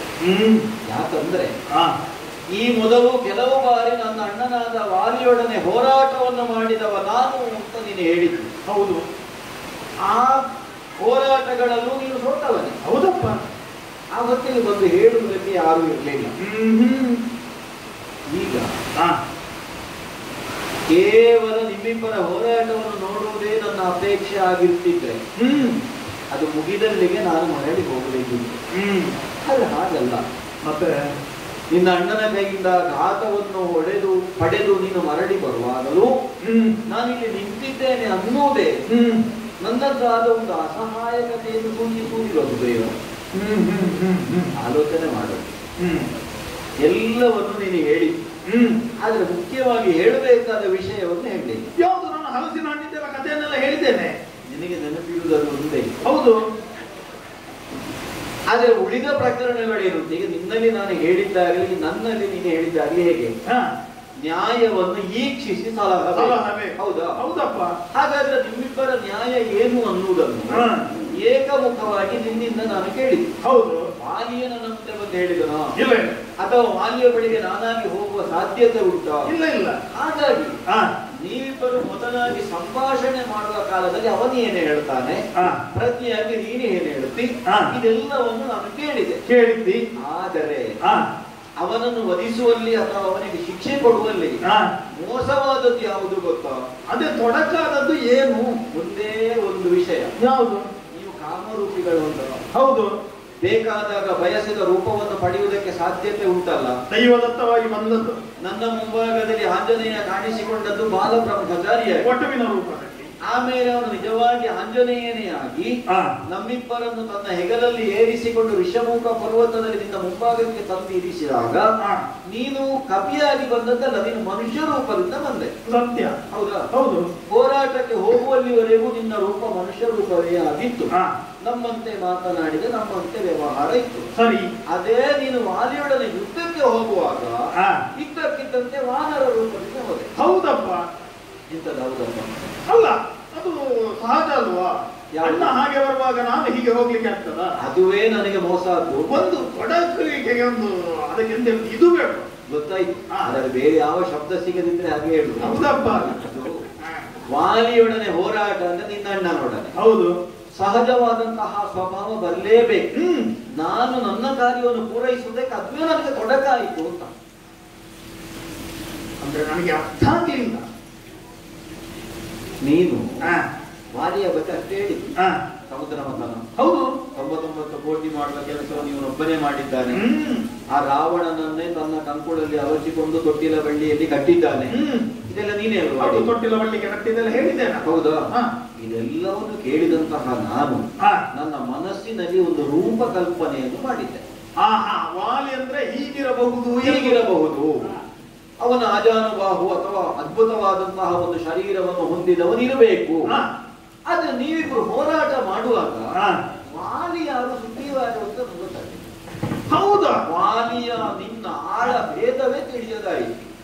ಈಗ ಯುದ್ಧ ಮಾಡುವಾಗ ನಿಮ್ಗೆ ವಾಲಿ ಯಾರು ಸುಗ್ರೀವ ಯಾರು ಎನ್ನುವುದಾಗಿ ಗೊತ್ತಾಗಿದೆ? ಅರಿವೇ ಆಗಿಲ್ಲ. ತೊಡಗುವಾಗ ಮಾತ್ರ ಗೊತ್ತಾದ ಬಿಟ್ರೆ ಮತ್ತೆ ಗೊತ್ತಾಗಲಿಲ್ಲ. ಆಕ್ಷೇಪ ಮಾಡುವಂತಹ ನೀನು ಆಕ್ಷೇಪಗಳಿಗೆ ಪ್ರಶ್ನೆತ್ವದ ಉತ್ತರ ಕೊಡ್ಲಿಕ್ಕೆ ಸಿದ್ಧನಾಗಿರ್ಬೇಕು. ನೀನು ಹಾಗೆ ಹೇಳಿದ್ದೆ ನಕಾರಾತ್ಮಕ ತಂತ್ರಗಳಿಗೆ ಅವಕಾಶ. ಈಗ ನೀನು ಕತೆ ಹೇಳುವಾಗ ನೀನು ಕಡೆಗೆ ಹೇಳಿದಂತದ್ದು ನಾನು ಕತೆ ಹೇಳಿದ್ದು ಸರಿಯಾಗಿಲ್ಲ ಎನ್ನುವುದಾಗಿ. ಹೌದು. ಈಗ ನಾನು ಆ ಕಥೆಯಲ್ಲಿ ಕಡೆಗೆ ಹೇಳಿಲ್ವಾ? ಏನು? ಹಿಂದೆಲ್ಲ ಯುದ್ಧ ಆಗಿದೆ, ಅವನ ಯುದ್ಧದಿಂದ ಕೆಳಗೆ ಬೀಳ್ತಿದ್ದವನು ನಾನು ಎನ್ನುವುದಾಗಿ ನೀನು ಹೇಳಿಲ್ವಾ? ಹೌದು. ಅವನು 2 ಕಾಲಿನಿಂದ ಚಂಗನೆ ಎದ್ದು ನನ್ನ ಬೆನ್ನಿಗೆ ಎಂದು ಒತ್ತಿದ್ದಾನೆ. ಆಗ ನಿಮಗೆ ಗೊತ್ತಾಗಬೇಡವಾ ಇದು ಪೆಟ್ಟು ತಿನ್ನುವವನು ಸುಗ್ರೀವ, ಪೆಟ್ಟು ಕೊಡುತ್ತಿರುವವನು ವಾಲಿ ಎನ್ನುವುದಾಗಿ ಗೊತ್ತು ಬೇಡ ನಿನಗೆ. ನೀನು ಪ್ರಾರಂಭಕ್ಕೆ ಆಡಿದ್ದಿ ಸುಗ್ರೀವ. ಏನು? ವಾಲಿಯೊಡನೆ ಹೋರಾಟವನ್ನು ಮಾಡುತ್ತಾ ನಾನು ಸೋತವನೇ ಈ ಮೊದಲೆಲ್ಲ ಅಂತ. ಹೌದು. ಒಂದು, ನಿನಗೆ ನೈತಿಕವಾದಂತಹ ಬೆಂಬಲ ಇರಲಿಲ್ಲ ಆ ಹೊತ್ತಿಗೆ. ನಿನ್ನ ಜೊತೆಯಾಗಿ ನಿನ್ನ ಬೆಂಬಲಕ್ಕೆ ನಾವಿದ್ದೇವೆ, ನೀನು ಹೋಗಿ ಹೋರಾಟ ಮಾಡು ಅಂತ ಹೇಳಿದವರಿರಲಿಲ್ಲ. ಇನ್ನೊಂದು, ನಾನು ಸೂಕ್ಷ್ಮವನ್ನು ಗಮನಿಸಿದ್ದೇನೆ. ಏನು? ಒಂದು ನೈತಿಕವಾದ ಶಕ್ತಿ ಒಬ್ಬನಿಗೆ ಬಂತು ಅಂತಾದ್ರೆ ಅದುವೇ ಪ್ರೇರಣೆಯಾಗಿ ಉತ್ಸಾಹವಾಗಿ ಈ ಮೊದಲು ಹಲವಾರು ಬಾರಿ ತಮ್ಮನ್ನು ಯಾರು ಸೋಲಿಸಿದ್ದಾರೋ ಅವರನ್ನೇ ಸೋಲಿಸುವುದಕ್ಕೆ ಅದುವೇ ಶಕ್ತಿಯಾಗಿ ಒದಗುತ್ತದೆ. ಇನ್ನೊಂದು ಹೇಳ್ತೇನೆ, ಎಷ್ಟಾದ್ರೂ ತಮ್ಮ ಸುಗ್ರೀವ ಇವ ಹೋರಾಟ ಮಾಡಿದ್ರೆ ಎಷ್ಟು ಮಾಡಿಯಾನು, ಈ ಭಾವದಿಂದಲೇ ನಿನ್ನೊಡನೆ ನಿರ್ಲಕ್ಷ್ಯದಿಂದ ವಾಲಿ ಹೋರಾಟ ಮಾಡುವ ಸಂಭವವೂ ಇದೆ. ಹಾಗಾಗಿ ಅನಿರೀಕ್ಷಿತವಾಗಿ ಅವನಿಗೆ ಸೋಲಾಗಿ ಈ ಮೊದಲೆಲ್ಲ ಒಂದೇ ಕಾಲಿನಿಂದ ನಿನ್ನನ್ನು ತುಳಿದುಕೊಂಡಿದ್ದಂತಹ ವಾಲಿಗೆ ಈ ಸಲ ನೀನೇ 2 ಕಾಲಿಂದ ತುಳಿದದ್ದಲ್ಲ ಅಂತ ಹೇಗೆ ಹೇಳುವುದು? ಎಂಥ ಒಂದು ಅದ್ಭುತವಾದಂತಹ ಕಲ್ಪನೆ. ನಾನು ಅವನಿಗೆ ತುಳಿಯುವುದು ಸಾಧ್ಯತೆ ಹೇಳಿದ್ದು ನಾನು. ಒಂದು ವೇಳೆ ಅದೇ ಕಲ್ಪನೆಯಿಂದ ನಾನು ಬಾಣ ಪ್ರಯೋಗ ಮಾಡಿ ನನ್ನ ಸ್ನೇಹಿತನಾದಂತಹ ಸುಗ್ರೀವನಿಗೆ ಘಾತವಾಯಿತು ಅಂತಾದ್ರೆ ಈ ಜಗತ್ತಿನವರು ನನ್ನನ್ನು ನಿಲ್ಲಿಸುವುದಿಲ್ಲ. ಯಾರ ಸಹಾಯಕ್ಕೆಂತ ಹೋಗಿದ್ದಾನ ಅವನಿಗೆ ರಾಮ ಬಾಣ ಬಿಟ್ಟ. ಮಹಾತ್ಮನಿಂದ ಸುಗ್ರೀವ ಹುತಾತ್ಮನ ಅಂತ ಹಾಗೆ ಬಾಯಲ್ಲಿ ಹೇಳ್ಬಹುದು. ಆದ್ರೆ ತುಂಬಿಯಾದ ಮಿತ್ರತ್ವವಾಗಿ ನಮಗೆ ಪರಸ್ಪರ ವೈರಿ ಯಾರು ಅವನಿ ಅಂತೆಲ್ಲ ಹೇಳಿದ ಮೇಲೆ ಸಖನಾದ ಸ್ನೇಹಿತನಾದ ನಿನಗೆ ನಾನು ಬಾಣ ಪ್ರಯೋಗ ಮಾಡಿ ಘಾತಿಸಿದೆ, ಮತ್ತೆ ನಾನು ಬದುಕಿಯನ್ನು ಸುಗ್ರೀವ. ಈಗ ನನ್ನನ್ನು ನೋಡಿದ್ರೆ ನಿನಗೆ ಮೋಸಗಾರನಾಗ ಕಾಣ್ತದ. ಹಾಗಾಗಿ ನಿನ್ನನ್ನು ನೋಡಿದ ಮೇಲೆ ಹಾಗೆ ಕಾಣುವುದಿಲ್ಲ, ಅದರಲ್ಲಿಯೂ ಕೂಡ ನೀನು ನಗೆಯಾಡಿದ ಮೇಲೆ ಅದು ಹಾಗೆ ಕಾಣುವುದೇ. ರೂಪ ಸಾದೃಶ್ಯದಿಂದಲಾಗಿ ನನಗೆ ಮೋಸ ಆಯಿತು ಬಿಟ್ರೆ ನಿಜವಾದ ಉದ್ದೇಶದಿಂದಲೂ ವಾಲಿ ಅಂತ ಗೊತ್ತಾಗ್ತಿದ್ರೆ ಆ ಕ್ಷಣಕ್ಕೆ ಅವನನ್ನು ಕೊಟ್ಟಿದ್ದೆ. ಹಾಗಾಗಿ ನಾನು ಬೇಕು ಅಂತ ಮಾಡಿದ್ದಲ್ಲ, ಆಕಸ್ಮಿಕವಾಗಿ ನಡೆದು ಹೋದ. ಹೌದಪ್ಪ, ಈಗ ಆಕಸ್ಮಿಕವಾಗಿ ನಡೆದು ಹೋಯಿತು. ಈಗ ನನ್ನ ಕಥೆಗೆ ಮುಂದುವರಿಲಿಕ್ಕಿಲ್ಲ, ನನ್ನದಿಲ್ಲಿಗೆ ಮುಗೀತಲ್ಲ. ಅದೇಗಾಗೋದು? ಆಯ್ತಲ್ಲ, ಅವನು ಹೋಗುದು ಹೋಗಿ ಆಗಿದೆ. ನಿಮಗೆ ನಮ್ಮಿಬ್ಬರ ರೂಪವನ್ನು ಕಾಣುವಾಗ ಯಾರಿಗೆ ಬಿಡುವುದು ಎನ್ನುವುದಾಗಿ ಗೊತ್ತಾಗುದಿಲ್ಲ. ಮತ್ತೆಂತದ್ದು, ನಾನಲ್ಲಿ ಋಷ್ಯಮುಖ ಪರ್ವತಕ್ಕೆ ಹೋಗುವುದು, ನನ್ನ ಬಂಡೆ ಕಲ್ಲಿನ ಮೇಲೆ ಕುಳಿತು ನನ್ನನ್ನು ಅನುಸರಿಸುವಂತಹ ನಮ್ಮ ಕೂಟದ 4 ಜನ ಇದ್ದಾರೆ. ಅವರ ಎದುರಲ್ಲಿ ಕುಳಿತು ನಾನೇ ನಿಮ್ಮದು ನಾಯಕ ಎನ್ನುವುದಾಗಿ ಬಲ್ಲಿರೇನ ಎನ್ನುವುದಾಗಿ ಅವರ ಎದುರಲ್ಲಿ ನೀವೀಗ ಒಟ್ಟು 5 ಜನ ಅದರಲ್ಲಿ ಹೆಚ್ಚಾಗಲಿಕ್ಕೆ ಇದ್ದು ಅಲ್ಲ, ಹೆಚ್ಚಾಗಲಿಕ್ಕೆ ಮನಸ್ಸು ಇರಬಹುದು, ಆದ್ರೆ ಸೇರಿಸಿಕೊಳ್ಳಿಕ್ಕೆ ಕಷ್ಟ ಆಗ್ತದೆ. ನಾನು ವ್ಯವಸ್ಥೆ ಮಾಡ್ತೇನಲ್ಲ, ವಿನೋದಕ್ಕಾಗಿ ಆಡಿದ್ದಲ್ಲ ಇದು. ರಾಮನಿಗೆ ನಾಲಿಗೆ ಒಂದೇ ಅಂತ ನಾನು ಆಡಿದ್ದೇನೆ. ಅಯೋಧ್ಯೆಯಿಂದ ಹೊರಡುವ ಕಾಲದಲ್ಲೂ ನಾನು ಆಡಿದ್ದದನ್ನೇ. ಈಗಲೂ ನಿನ್ನೊಡನೆ ಮಾತನಾಡುತ್ತಾ ಇರುವಂತಹ ಹೊತ್ತಿಗೆ ನೋಡು, ಸಹೋದರನಾದ ಲಕ್ಷ್ಮಣ ಒಂದು ಬಿಳಿಯ ಹೂವಿನ ಮಾಲೆಯನ್ನು ತಂದದೌದಾ? ಬಹುಶಃ ಅವನು ಸತ್ತಿದ್ದಾನೆ ಅಂತ ಎಲ್ಲಿಸಿರ್ಬೇಕಿತ್ತು, ಹೆಣಕ್ಕೆ ಹಾಕಿ ತಂದದಾಗಿರ್ಬೇಕು. ನೀನು ಹೇಳ್ತಿ ಪುಣ್ಯಾತ್ಮ, ಧೈರ್ಯದಾಳಯ್ಯ ಸೂರ್ಯನಂದನ ಮೋಸವಾಯಿತು. ಹೇಳುವಂತಹ ಭಾವದ ಮತಿದಾರ್ಥ ನನಗೆ ಅರ್ಥ ಆಗುತ್ತದೆ. ಸೂರ್ಯನಂದನ ನಿನ್ನ ವಿವೇಕವನ್ನು ಜಾಗೃತಗೊಳಿಸುವ ಎನ್ನುವುದಾಗಿ ಹೇಳುವುದಲ್ಲ, ಅನುಮಾನವೇ ಇಲ್ಲ. ರಾಮ ವಿವೇಕ ಬರ್ಬೋದು ತಂದೆ ಅನುಗ್ರಹದಿಂದ, ಧೈರ್ಯ ಬರ್ಬೋದು ನಿನ್ನ ಅನುಗ್ರಹದಿಂದ. ಈ ಮೈಕೈ ನೋವಿಗೆ ಏನು ಮಾಡುವುದು ರಾಮ? ಅದಕ್ಕೆ ಅದನ್ನು ತೆಕೊಂಡು ಬಂದದ್ದು. ಅದನ್ನು ತಗೊಂಡು ಬಂದ್ರೆ ಗಜ ಪುಷ್ಪದ ಮಾಲೆ ಇದ್ದ, ಇದನ್ನು ಹಾಕಿದ್ರೆ ಇದು ನಿನ್ನ ಕೊರಳಿಗೆ ಅದನ್ನು ಹಾಕಿದ್ದೇನೆ, ಏನಾಯ್ತು ನೋಡು. ಅವೋಲ್ಲಾಸದಿಂದ ಮತ್ತೊಮ್ಮೆ ಎದ್ದು ನಿಂತಿದ್ದೇನೆ. ಹೌದಾ? ಹೌದು. ಇದು ಔಷಧೀಯ ಗುಣವುಳ್ಳದ್ದು. ಹೌದು, ನಮಗೆ ಗೊತ್ತಿರಲಿಲ್ಲ. ನಾವೇ ಎಷ್ಟೋ ಸಾರಿ ಆ ಹೂವನ್ನೆಲ್ಲ ಕಂಡಿದ್ದೇವೆ, ಹಾಗಂತೇಳಿ ಇದರಿಂದ ಇಂಥದ್ದೊಂದು ಪರಿಣಾಮ ಉಂಟು ಅಂತೇಳಿ ನನಗೆ ಗೊತ್ತಿರಲಿಲ್ಲ. ಉಲ್ಲಾಸ ಬಂತು. ಗೊತ್ತಿದ್ರೆ ಏನ್ ಮಾಡ್ತಿದ್ದೀನಿ? ಇದ್ರೆ ಅವನಿಂದ ಬೆಟ್ಟು ತಿಂದು ಬಂದು ಇಲ್ಲಿ ಹನುಮಂತನ ಹತ್ರ ಹೇಳ್ತಿದ್ದೆ, ನಾನು ಬರ್ತಾ ಇದ್ದೇನೆ, ಮಾಲೆ ಒಂದು ಸಿದ್ಧ ಮಾಡಿಡಿ ಎನ್ನುವುದು. ಮತ್ತೆ ಪುನಃ ಹೋಗುದು. ಹಾಗಾಗಿಯೇ ನಿನಗೆ ಗೊತ್ತಾಗದೆ ಹೋದದ ವಿಷಯ. ಮತ್ತೆ ಇನ್ನೊಂದು ಮಾಡ್ತಿದ್ದೆ, ಹೋಗುವಾಗ ಒಂದು 5 ಮಾಲೆಯನ್ನು ಕೊಂಡೋಗುದು. ಅಣ್ಣ ಬರದ ಕಾಲಲ್ಲಿ ಓದಿದ್ದಾನೆ, 1 ಮಾಲೆಯನ್ನು ಹಾಕು. ಅದೇ ಒಂದು 10 ಮಾಲೆ ಇರ್ತಿದ್ದೆ. ಅಲ್ಲ, ಹಾಗಾಗಿಯೇ ನಿನಗೆ ಆ ಮಾಲೆಯ ಗುಣ ಗೊತ್ತಾಗದೆ ಹೋದ್ದು. ಕೇವಲ ನಿನ್ನದಾದಂತಹ ನೋವನ್ನು ನಿವಾರಿಸುವುದಕ್ಕೆ ಶಮನವಾಗಿ ಮಾತ್ರವಲ್ಲ, ನನಗೊಂದು ಪ್ರಯೋಜನ ಆಗ್ತದೆ ಅದರಿಂದ. ನೀನೀಗ ಮತ್ತೊಮ್ಮೆ ವಾಲಿಯೊಡನೆ ಹೋರಾಟಕ್ಕೆ ಹೋಗಬೇಕು. ಮತ್ತೊಮ್ಮೆ ಅಲ್ಲ ನಾನು ಹೆಚ್ಚು ಮಾತಾಡುದಿಲ್ಲ, ಯಾಕಂತ ಹೇಳಿದ್ರೆ ಮೈಕೈ ನೋವೆಲ್ಲ ಹೋಗಿದೆ, ಸ್ವಲ್ಪ ಧೈರ್ಯ ಕೂಡ ಬಂದಿದೆ. ಈಗ ಮತ್ತೊಮ್ಮೆ ಹೋಗಿ ಹೇಗೆ ತಡ ಮಾಡುವುದಕ್ಕಿಲ್ಲ. ಈಗ ನಿನ್ನ ಕೊರಳಿನಲ್ಲಿ ಗಜಪುಷ್ಪದ ಮಾಲೆ ಇರುವ ಕಾರಣಕ್ಕಾಗಿ ಸುಗ್ರೀವ ಯಾರು ಆಲಿ ಯಾರು ಅನ್ನೋದು ನನಗೆ ಗೊತ್ತಾಗ್ತದಲ್ಲ, ಬಾಣ ಪ್ರಯೋಗಕ್ಕೆ ನನಗೆ ಸುಲಭವಾಗುತ್ತದೆ. ಹಾಗಿದ್ರೆ ನಾವೀಗ ಬಂದದಾರಲ್ಲೇ ಮತ್ತೆ ಹೋಗಿ ಅವನನ್ನು ಕರೆಯುವುದು, ಅದು ನೀನೇ ಹೇಳಿದ ಹಾಗೆ. ಈಗ ಒಂದು ಈಗಷ್ಟೇ ಯುದ್ಧ ಮಾಡಿ ಅವನು ಹೋಗಿ ಆಗಿ ಹೌದು, ಅವನು ಮರಳಿ ಕಿಷ್ಕಿಂಧೆಯನ್ನು ಸೇರಿದ್ದ. ಹಾಗಂತೇಳಿ ಒಂದು ಭರವಸೆಯನ್ನು ಕೊಡಬೇಕು. ಮತ್ತೆ ನೀನು ಎಲ್ಲಿರ್ತೀಯೋ, ಸಹಾಯಕ್ಕೆ ಒದಗುತ್ತೀಯೋ ಅದರ ಮೇಲೆ ನನಗೆ ನಂಬಿಕೆ ಉಂಟು. ಕರೆಯುವ ತನಕ ನನ್ನ ಒಟ್ಟಿಗೆ ನೀನು ಬರಬೇಕು, ಜೊತೆಯಾಗಿ ನಾನಿರ್ತೇನೆ. ನೀನು ಎಲ್ಲಿ ಹೋಗ್ತೀಯ ಅಲ್ಲೇ ನಾನು ಬರ್ತೇನೆ. ಅಲ್ಲ, ಪ್ರವೇಶ ಒಂದು ಬಿಟ್ಟು ಅಲ್ಲ, ಪ್ರವೇಶ ಹೌದು ಪುಣ್ಯಾತ್ಮ. ಈಗ ಅಲ್ಲಿಗೆ ಹೋಗಬೇಕು ಅಂತ ಹೇಳಿದ್ರೆ ಈ ದಾರಿಯಿಂದ ಹೋಗ್ಬೋದು. ನನಗೆ ಸ್ವಲ್ಪ ಸಂಶಯ ಬರ್ತದೆ. ಏನು ಸಂಶಯ? ಸಪ್ತ ಜನಾಶ್ರಮ ಎನ್ನುವುದಾಗಿ ಅದಕ್ಕೆ ಹೆಸರು. ಕೇಳಿಬಲ್ಲ ಒಂದು ಆಶ್ರಮ ಇದೆ ಅಂತ. ಹೌದಪ್ಪ, 7 ಜನ ಋಷಿಗಳು ತಲೆ ಕೆಳಗಾಗಿ ನಿಂತುಕೊಂಡು ತಪಸ್ಸು ಮಾಡಿದ್ದಂತೆ. ಹೆಚ್ಚಿನ ವಿವರ ನನಗೆ ಗೊತ್ತಿಲ್ಲ, ಆದ್ರೆ ಒಂದು ಸ್ಪಷ್ಟ ಉಂಟು. ಏನು? ಅಧರ್ಮಿಗಳು, ಅಸತ್ಯವಂತರು, ಮನಸ್ಸಿನಲ್ಲಿ ಒಂದಿಟ್ಟುಕೊಂಡು ಮಾತಿನಲ್ಲಿ ಇನ್ನೊಂದು ಹೇಳುವವರು ಈ ದಾರಿಯಾಗಿ ಹೋದ್ರು ಅಂತ ಹೇಳಿ ಆದ್ರೆ ಹೆಚ್ಚು ಬಿಡು ಕಲ್ಮಶ ಇರುವಂತಹ ಒಂದು ಪಕ್ಷಿ ಆ ದಾರಿಯಾಗಿ ಹೋದ್ರೆ ಕೂಡ ಸುಟ್ಟು ಭಸ್ಮ ಆಗ್ತದೆ. ಹಾಗಾಗಿ ಆ ದಾರಿಯಿಂದ ಹೋಗುದು ಬೇಡ. ನೀನೆಷ್ಟು ಸಲ ಹೋಗಿದ್ದಿ ಈ ದಾರಿಯಲ್ಲಿ? ನಾನು ಆ ದಾರಿಯಿಂದ ಹೋಗ್ಲೇ ಇಲ್ಲ. ಇಲ್ಲ ಇಲ್ಲ ಇಲ್ಲ, ಇವತ್ತಂದು ಹೋಗುದೇ ಇಲ್ಲ. ಗೊತ್ತಾಯ್ತು. ಈಗ ಈ ದಾರಿಯಲ್ಲಿ ನೀವು ಹೋಗ್ಲಿಲ್ಲ ಇಲ್ಲ, ಆದ್ರೆ ಈ ದಾರಿ ನಿನಗೆ ಗೊತ್ತಿದೆ. ಸತ್ಯ ಹೇಳ್ತೇನೆ, ಧೈರ್ಯ ನನಗೂ ಕೂಡ ಇರಲಿಲ್ಲ. ಒಂದು ಮನಸ್ಸಿನಲ್ಲಿ ಚುಚ್ಚುತ್ತಾ ಇದ್ದದ್ದು. ಗೊತ್ತಾಯ್ತು. ಅಳುಕು. ಹೌದು, ನಾನು ಅದೇ ದಾರಿಯಲ್ಲಿ ಹೋದೆ ಅಂತಾದ್ರೆ ನನ್ನ ಜೊತೆಯಾಗಿ ನೀನು ಬರ್ತೀಯಾ? ಒಟ್ಟಿಗೆ ಬರ್ಬೇಕಾ? ಹೌದು. ನೀನು ಹೇಳಿದ ಮೇಲೆ ಒಂದು ರಾಮಬಲ, ನಿನ್ನ ನಾಮಬಲ ನನ್ನ ಮೇಲೆ ಉಂಟು ಅಂತ ಹೇಳಿ ಆದ್ರೆ ನನ್ನ ಕರಗ್ರಹಣವನ್ನು ಮಾಡ್ತೀಯಲ್ಲ. ಈಗ ನೀನು ಆಡಿದ್ದೇ ನನಗೆ ಪ್ರಚೋದನೆಯನ್ನು ಕೊಟ್ಟದ್ದು. ಅಧರ್ಮಿಗಳು ಆ ದಾರಿಯಲ್ಲಿ ಹೋದ್ರೆ ನಾಶವಾಗುತ್ತಾರೆ. ನಮ್ಮದು ಧರ್ಮದ ದಾರಿ ಅಂತ ನನಗೆ ವಿಶ್ವಾಸ ಇದೆ. ಹಾಗಾಗಿ ಅದೇ ದಾರಿಯಿಂದ ನಾನು ಹೋಗಿದ್ದೇನೆ. ನನ್ನ ಜೊತೆಯಾಗಿ ಬಾ. ಸ್ವತುನಿತ್ಯ ಪ್ರಶಾಂತ ಋತು ಪೂರ್ವಾಮಿ ಭಾಷ್ಯತೆ. ನೀನು ನನಗೆ ಕೆಡುಕಾಗುವಂತಹ ಮಾತುಗಳನ್ನು ಆಡ್ಲಿಕ್ಕಿಲ್ಲ ಎನ್ನುವಂತಹ ಅಚಲವಾದಂತಹ ವಿಶ್ವಾಸದಿಂದ ನಿನ್ನನ್ನು ಅನುಸರಿಸಿಕೊಂಡು ಬಂದಿದ್ದೆ. ಹೌದು, ಸಪ್ತ ಜನಾಶ್ರಮ ಕಳೆದು ನಾವು ಬಂದ ಹಾಗೆ ಆಗಿದೆ. ಇನ್ನು ಮತ್ತೊಮ್ಮೆ ನೀನು ವಾಲಿಯನ್ನು ಕರಿಬೇಕು. ಇನ್ನೊಮ್ಮೆ ಕರೆಯುವಂತದ್ದು ರಾತ್ರಿ ಅಂತ ನೋಡುವುದಕ್ಕಿಲ್ಲ. ಯಾಕಂದ್ರೆ ನಾವು ಆಗಲೇ ಈ ಹೋರಾಟದಲ್ಲಿ ಉದ್ಯುಕ್ತರಾಗಿ ಆಗಿದೆ. ಹಾಗಾಗಿ ಕರೆದ ಮೇಲೆ ಮತ್ತೆ ನಾನು ರಾಮ ಮತ್ತೊಮ್ಮೆ ನಿನ್ನ ಉಭಯ ಚರಣಗಳಿಗೆ ಎರಗಿದ್ದೇನೆ. ಈಗ ಕರೆಯುವಂತಹ ಸಂದರ್ಭದಲ್ಲಿ ಆಗ ಒಮ್ಮೆ ಅಣ್ಣ ಎನ್ನುವಂತಹ ಮಮತೆ ಇತ್ತು. ಈಗ ಕರೆಯುತ್ತಿರುವುದು ಅಲಂಕಾರವಾಗಿ ನನ್ನ ಮಡದಿಯಾದಂತಹ ಋಣೆಯನ್ನು ಇರಿಸಿಕೊಂಡಂತಹ ಧೂರ್ತವಾಲಿಯನ್ನು. ಈಗ ಮತ್ತೊಮ್ಮೆ ಉಚ್ಚ ಸ್ವರದಲ್ಲಿ ವಾಲಿ ಸಾಯುವುದಕ್ಕೆ ಮತ್ತೊಮ್ಮೆ